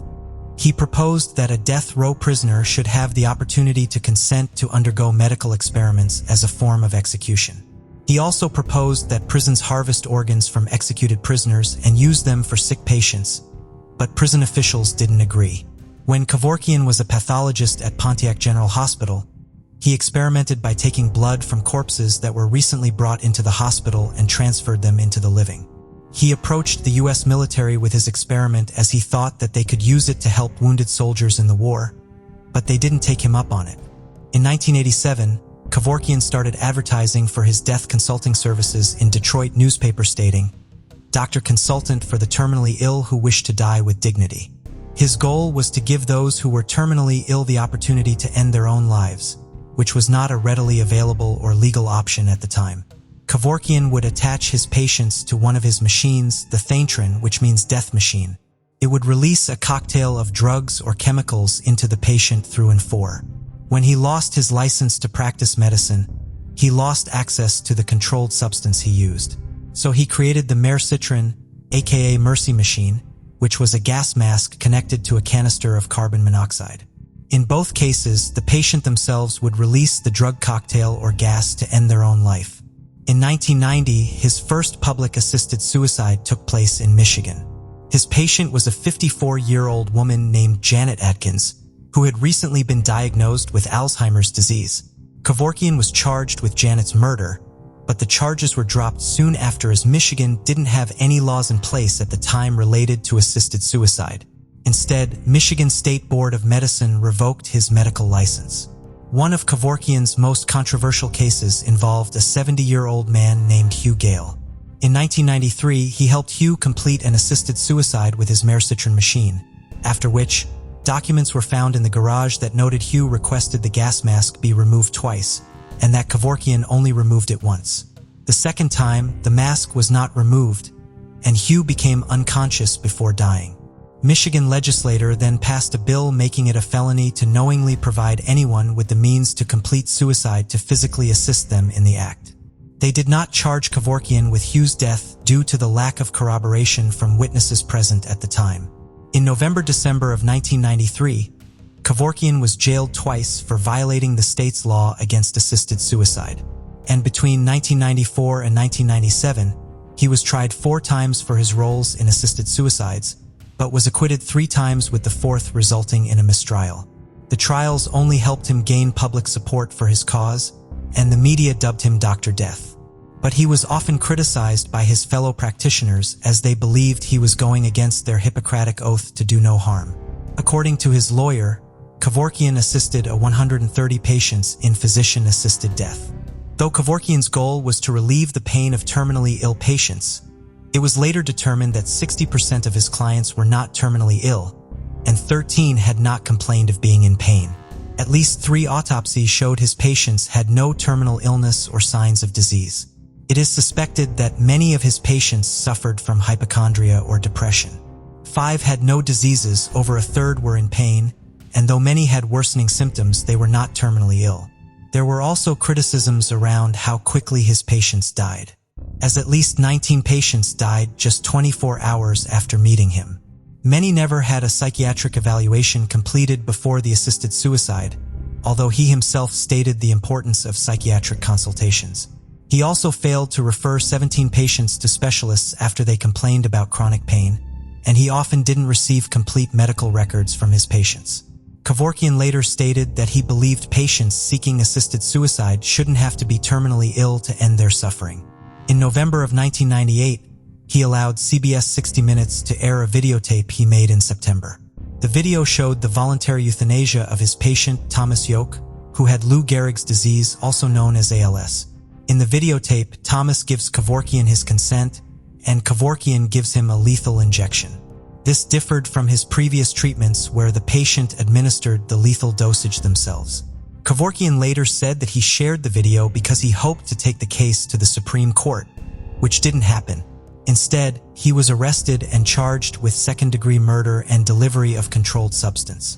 Kevorkian dismissed his attorneys and represented himself in his trial. In March of 1999, he was convicted of second-degree murder and sentenced to 10 to 25 years in prison in Coldwater, Michigan. While in prison, he was repeatedly denied parole. In May of 2006, he was reportedly terminally ill with hepatitis C, which he contracted in the 1960s while researching blood transfusions. Doctors didn't expect him to live another year.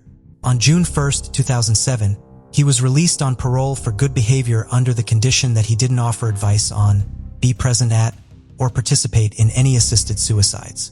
He was also banned from promoting and talking about them. After his release from prison, he went on to give many lectures on euthanasia, politics, and more.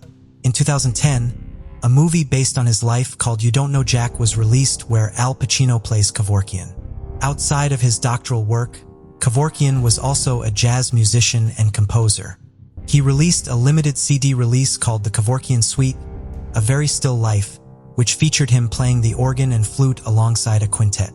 It received praise from the Entertainment Weekly and JazzReview.com. He was also an oil painter who focused on surreal and grotesque themes rife with symbolism. One piece, titled For He Is Risen, was used as cover art for the 1996 Acid Bath album. In a 2010 interview, Kevorkian was asked about his first patient, Janet Adkins, and what it was like to end her life. He said, "I didn't do it to end the life. I did it to end the suffering the patient's going through.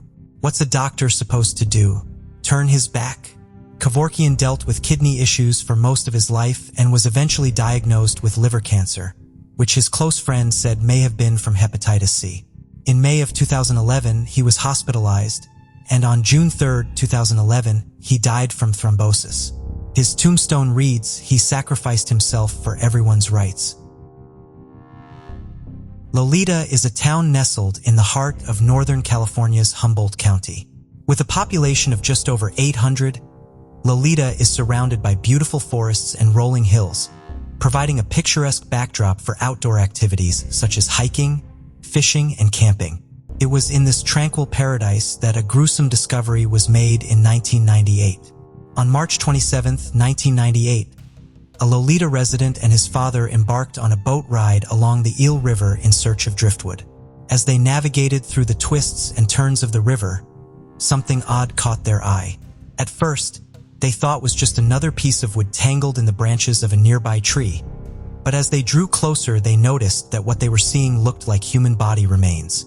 They quickly alerted the authorities, wondering what sinister secrets the river might be hiding.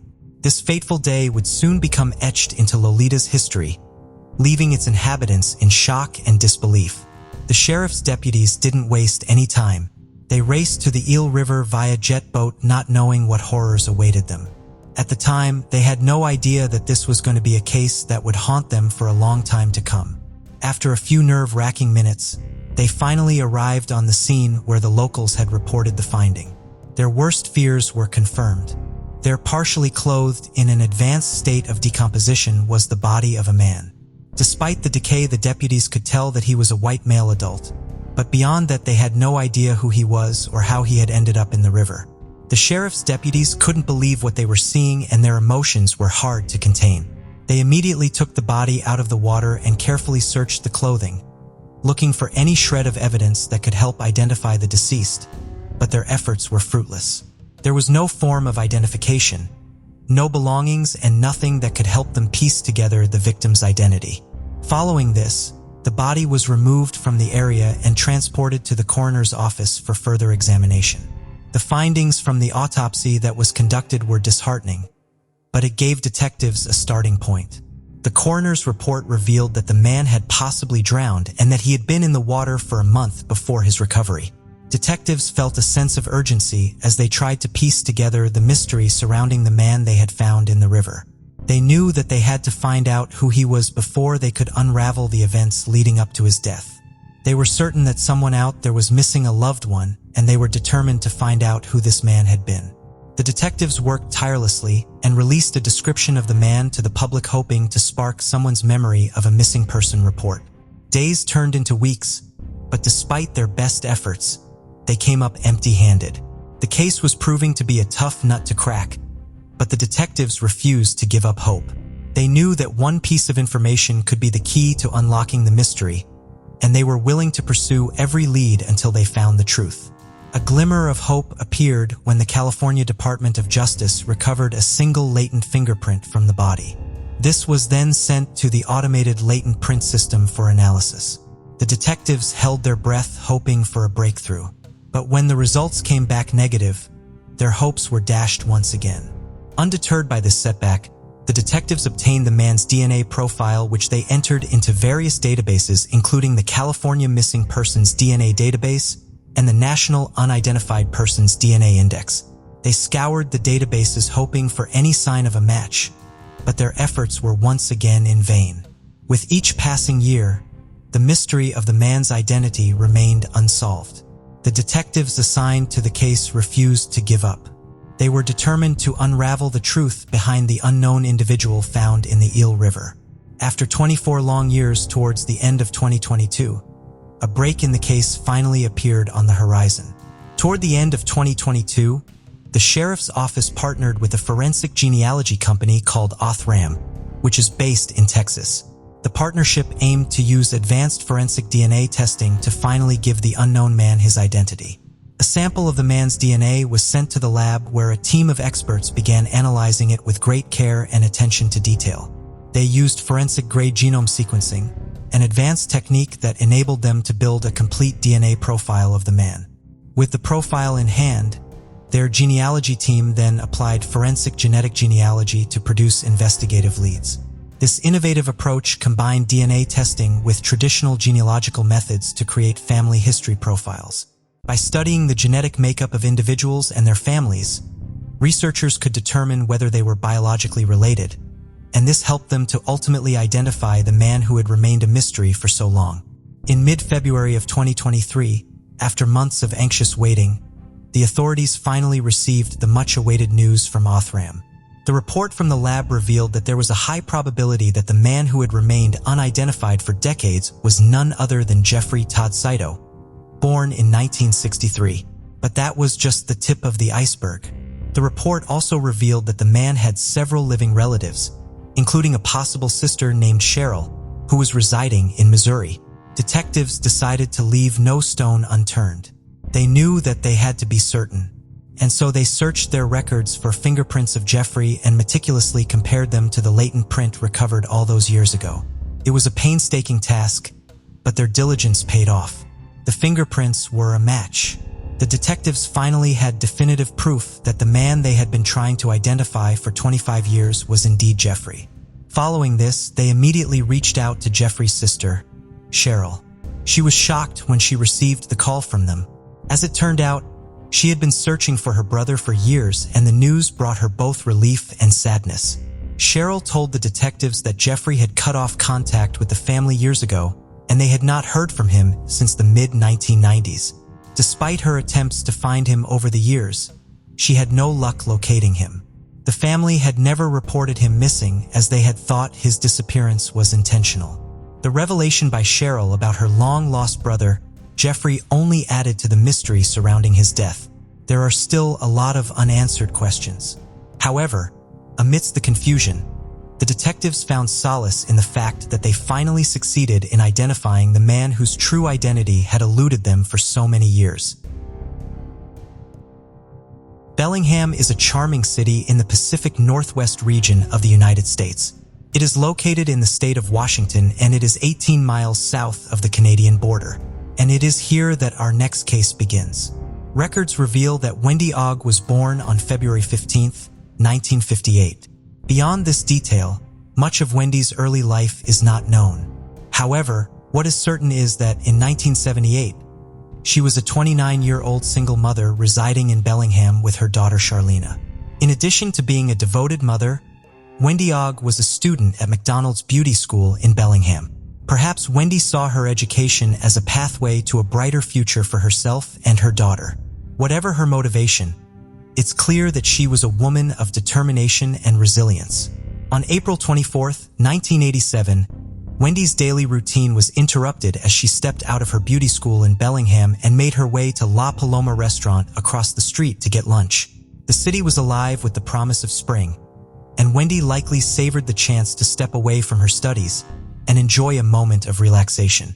When Wendy returned to her beauty school after lunch, she had some exciting news to share with her classmates. She recounted a chance encounter with a man named Mike Johnson whom she had met at La Paloma restaurant. Wendy described how Mike had been wearing a sharp three-piece suit and how she had been instantly drawn to his charm and wit. She further revealed that she was planning to go on a date with him later that day. As the sun began to set that evening, Wendy left her daughter in the care of a trusted babysitter and set out to meet Mike for their first date. Her mind was undoubtedly filled with anticipation and excitement. After all, it's not every day that a chance encounter leads to a romantic evening out. As the night progressed, Wendy and Mike found themselves growing more and more comfortable with each other's company. After the date, they ended up at the home of one of Wendy's friends, where they chatted and laughed until the early hours of the morning. Eventually, they decided it was time to call it a night and headed out into the darkness. Little did anyone know that it would be the last time Wendy would be seen alive. The babysitter, who had been caring for Wendy's daughter, was the first to get worried, as Wendy had failed to come home and collect her little girl as planned. As the hours ticked by with no word from Wendy, anxiety began to give way to fear. Something was definitely not right. With no other options left, the babysitter contacted the police and reported Wendy missing. The police acted quickly and arrived at Wendy's home, hoping to find some evidence or leads that would help them locate her. Once inside, they began to search the house. As they made their way to her bedroom, they found something that chilled them to the bone. There were 2 pools of drying blood at the head of Wendy's bed, and the bedsheet was soaked in blood. But that wasn't all. There was another curious stain on the sheet, one that they couldn't immediately identify. It was clear that something violent had happened in the house, and the mystery of Wendy's disappearance had taken a dark turn. After discovering the gruesome scene in Wendy's bedroom, detectives quickly sprang into action. They reached out to her circle of friends for any information they could get, and it was through these interviews that detectives learned about Mike, the man Wendy had gone out on a date with. As they dug deeper, they found out that Mike had worked at La Paloma restaurant as a bartender for 2 days before vanishing with stolen cash and liquor. It was strange that Mike's disappearance coincided with Wendy's. Even more peculiar was that he was seen driving her vehicle, a 1972 Ford Torino. The detectives knew they had to track down Mike as soon as possible. They were hot on the trail of Mike, and it didn't take them long to uncover a lead. They learned that a man had been seen entering the United States from Canada in Wendy's car a day after Mike disappeared from Bellingham. The United States Customs authorities had even snapped a photo of the man, and he got the description of Mike. Just hours after the photo was taken, Wendy's car was discovered abandoned in Eugene, Oregon. The vehicle was searched, and authorities made a shocking discovery. They found a pair of bloodied men's pants. In addition to this, they also found a Burger King hamburger box which they were able to lift a fingerprint from. Much to the surprise of detectives, analysis of the fingerprint revealed that it belonged to a man named Darren D. O'Neill, who was a notorious criminal with a long list of offenses which included robbery and assault. The detectives quickly realized that Mike was likely an alias used by O'Neill.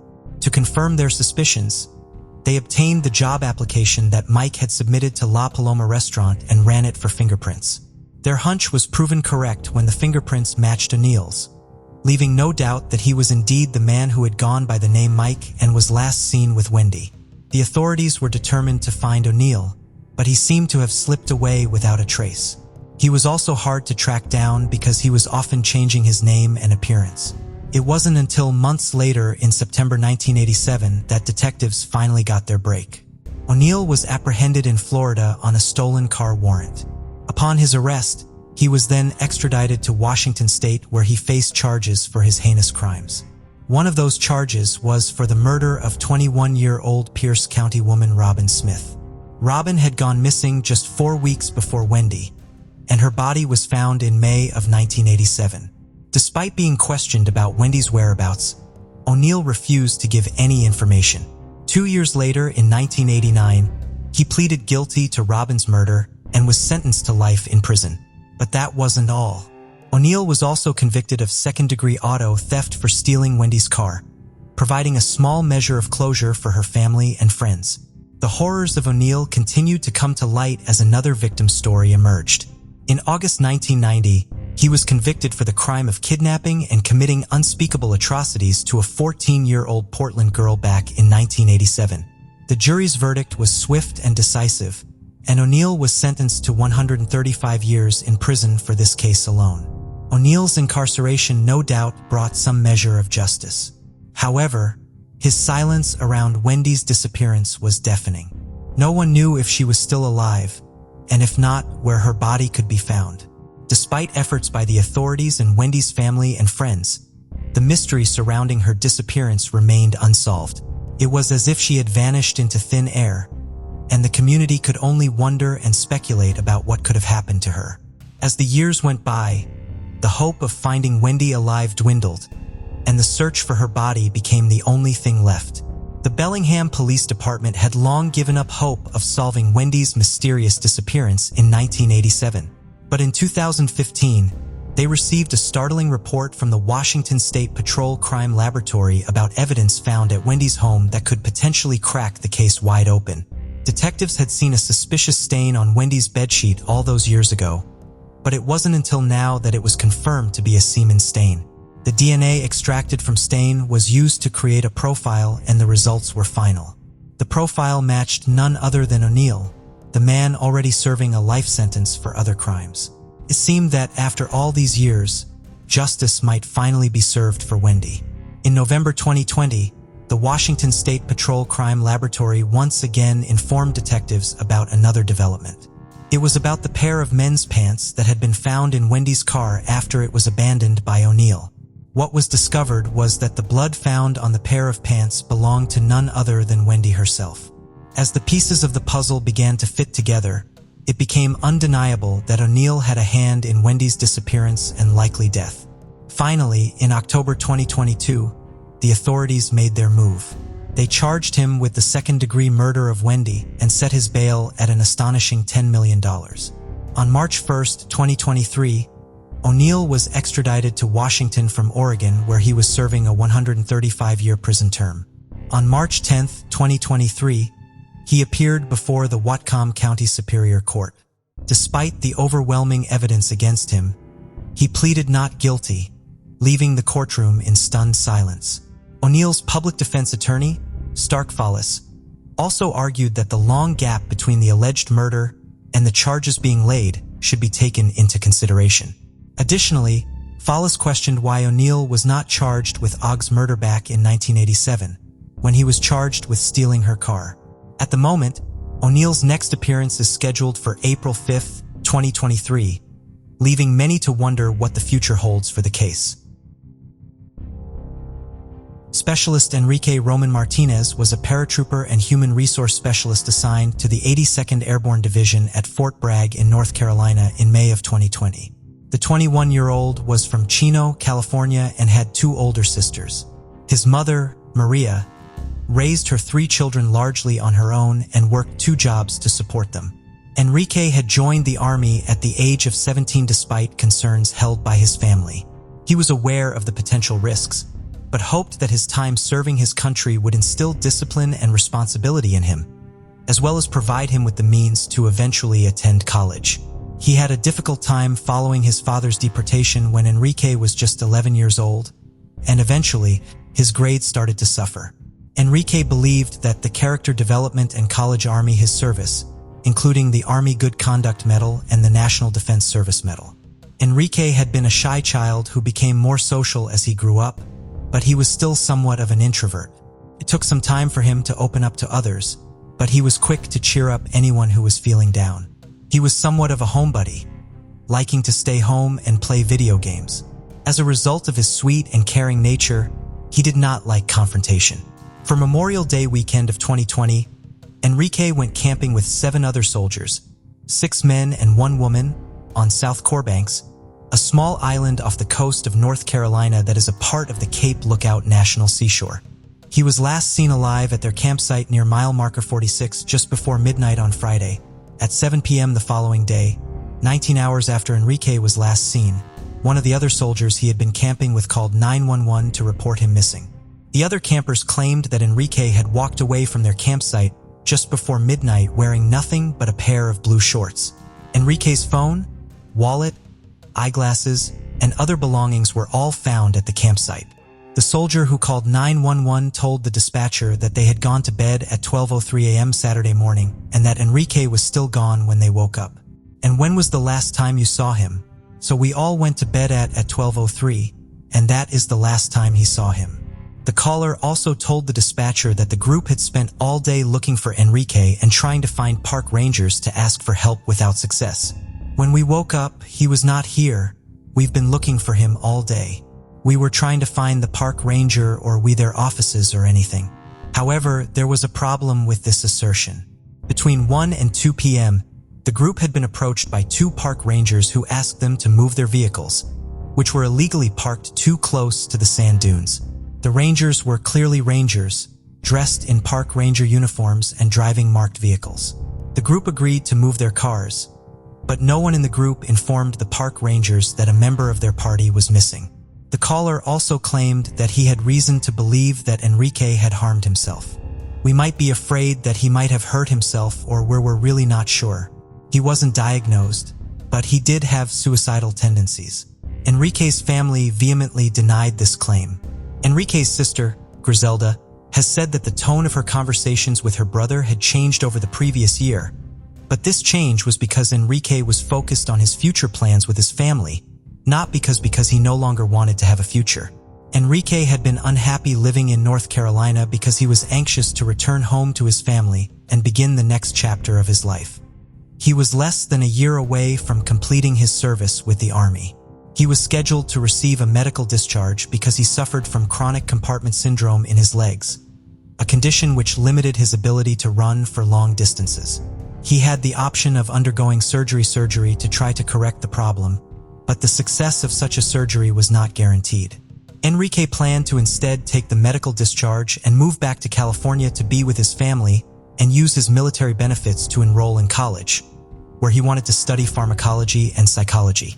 He hoped to one day have a career providing medical treatments for individuals suffering from mental illness. He also had a more short-term dream of taking a trip to Japan with his sister Griselda. Enrique had already made plans to move in with Griselda when he returned to California. He had talked to her just 2 days before he went missing, and the siblings had discussed how they would set up his bedroom and what kind of car he wanted to buy when he got back to California. While it can be argued that Enrique's family was not qualified to declare him free of any serious mental illness, the same amount of skepticism should be applied to the other soldiers' ability to diagnose Enrique as suicidal. Griselda and her mother, Maria, traveled to North Carolina as soon as they heard that Enrique was missing. When they arrived at South Core Banks, they became even more convinced that Enrique had not simply wandered off into the night. There were no wooded areas or dense vegetation that could have hidden Enrique in the immediate area where he was last seen. According to Park Ranger Nate Toring, it is very difficult to get lost on the island for a long period of time without some sort of extenuating circumstance because of the island's geography. While the island is 26 miles long, it is very narrow with little interior land to disappear into. Enrique's family was alarmed by the fact that he had left the campsite without his glasses. He could not see without them and would have had an even more difficult time without them while it was dark outside. A massive search was launched for Enrique. Ocean and nearby sounds were also searched. The Army Criminal Investigation Command, the Coast Guard, the North Carolina Marine Patrol, the K-9 team from the Wayne County Sheriff's Office, and the Carteret County Sheriff's Office were all a part of the search. Unfortunately, few clues were found over the following several days. On May 29th, partial human remains washed ashore on Shackleford Banks, another barrier island just west of South Core Banks. They were sent to the medical examiner's office, and a week later, it was confirmed that the remains were of Enrique. His dental records were used to make the identification. The medical examiner's office ruled Enrique's death a homicide, and the Army Criminal Investigation Command is investigating it as such. They are currently offering a $25,000 reward for information that leads to the apprehension and conviction of Enrique's killer or killers. Because of their investigation, Army CID has released very little information about the case to the public in order to protect any possible future prosecution of whoever killed Enrique. Unfortunately, this also means that they have had to leave Enrique's family without many answers as well. An unnamed Army official did tell ABC News that there is no suspicion that the murder was a reprisal or hate crime. The medical examiner's office also told that her brother's injuries were consistent with dismemberment rather than with coming in contact with a boat propeller or wildlife after he was the water. There is not an animal in that sea that could have done that, she was told. While Army CID cannot provide them with information right now, Enrique's family believes that they are working diligently on Enrique's case. They also suspect that they may have a person of interest in the case, but not enough evidence to make an arrest. They have therefore been very active in the media, imploring anyone with information to come forward. Given the inconsistencies and problems with the account provided by the other soldiers Enrique was camping with, it seems most likely that a big break in the case will come from one of them providing a more complete statement. However, they are not the only potential witnesses. Because it was a holiday weekend, South Core Banks was very busy at the time Enrique went missing. Park Ranger Nate Turing estimates that there were thousands of visitors to the island that weekend, any number of whom could have seen something that they did not realize was important at the time. According to his family's religious beliefs, Enrique's soul will not be at peace until his killer has been found. Enrique's mother, Maria, is too distraught to even sleep, and his sister Griselda is both haunted and pushed onward in her quest for justice by a conversation she had with Enrique many years before his death. He asked me one time, "Will you always be there to protect me?" I said yes, Griselda recounted. Now that it's happened, it breaks my heart. I feel guilty that I couldn't protect him. The most I can do is find out what happened to him. Late in the evening of January 27, 2002, 29-year-old Jim Springer Jr. called home to his wife, Jenny, from the AMF Broadway Bowl on South Broadway in Littleton, Colorado, where he was the new assistant manager. Jim had been born in Connecticut and raised in Utah. He had been given several options of locations to work at for AMF. He had been offered positions in New York and in Salt Lake City, but because of the recent attacks in the former city and the upcoming Olympic Games being held in the latter, he did not believe that they would be safe places for him, Jenny, and their two small children to live. Therefore, he moved the family to Colorado so he could accept the position in Littleton. He had begun his new position there less than 2 months earlier, on December 3, 2001. Jim told Jenny that he had finished closing up the bowling alley for the night. He was waiting for Erin's ride to arrive, and he would be giving Bobby a ride before coming home. Erin was 26-year-old Erin Gola. She was a graduate of Bear Creek High School and the mother of 2 young children. She worked as a snack bar manager at the bowling alley. Bobby was 23-year-old Bobby Zias. He was an employee at the AMF bowling alley in Highlands Ranch, but spent a lot of time at Broadway Bowl to be with friends he had there. He had loved bowling since he was a child and had bowled multiple perfect games. He had been going through a difficult time recently following the end of a long-term relationship, but was looking forward to starting his new job with the Colorado Department of Transportation and considering going to school to get a degree in accounting. Erin had called a friend to get a ride home after closing. At 11:50 that night, Erin's ride was waiting for her outside of the bowling alley when she saw a bald man wearing a trench coat exiting the building. When Erin did not come outside, her friend decided to go into the bowling alley to see what was causing the delay. Inside, she found Jim, Erin, and Bobby. They had all been shot and killed. The murders occurred during a robbery. The safe had been opened and emptied. The bowling alley had been robbed once weeks earlier, but no one had been killed during that crime. Erin's friend was able to help develop a sketch of the man she had seen leaving the bowling alley.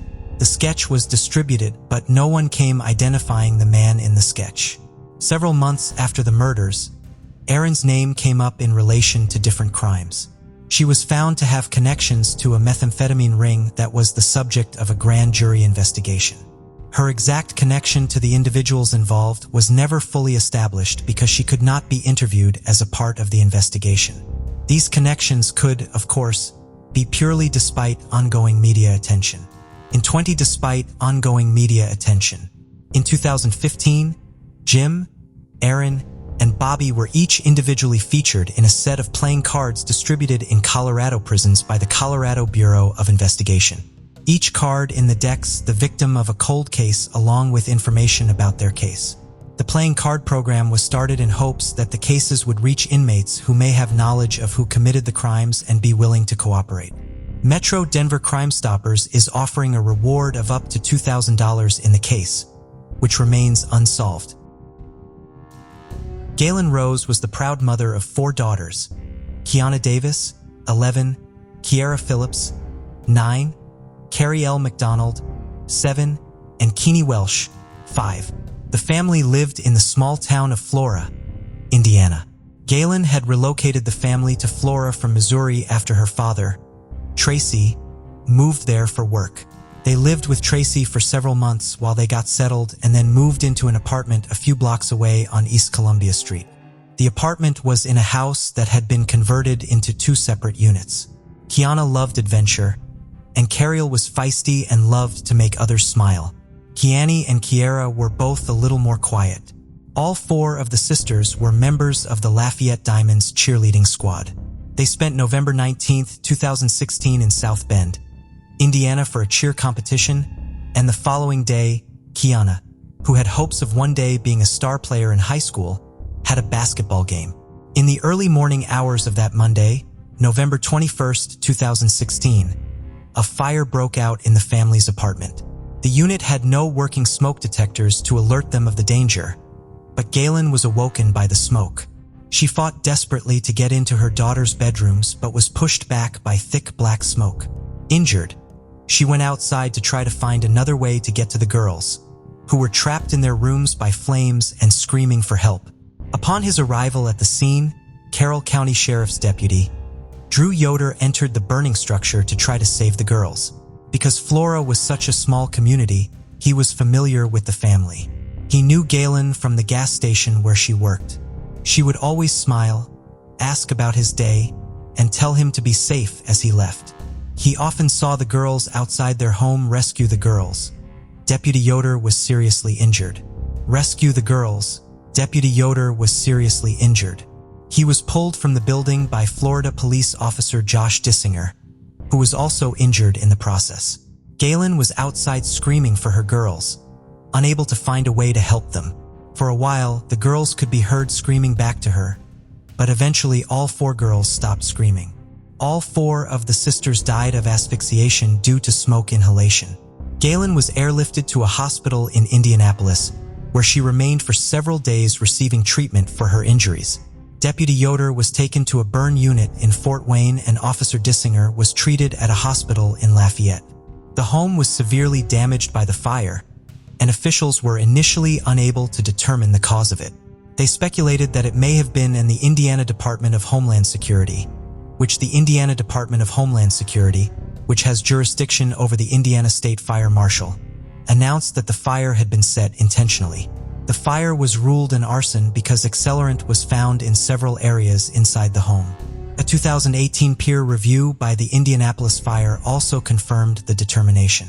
An arsonist would have had access to the home because the back door could not be locked.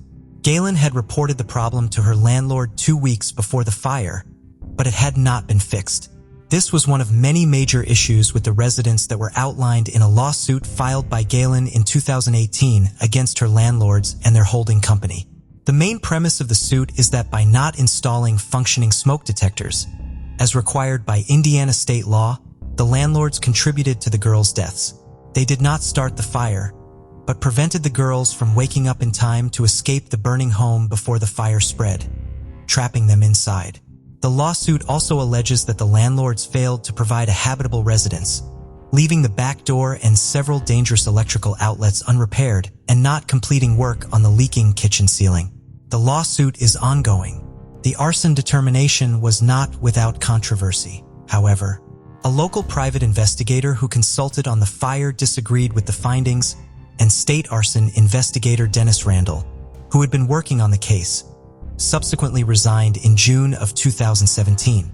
His son, Adam Randall, resigned as the fire chief in Florida 5 months later. With so much instability in the investigation, the local NAACP chapter has raised concerns that the entire investigation may have been bungled. The entire town of Florida has rallied behind Galen and the memory of her girls.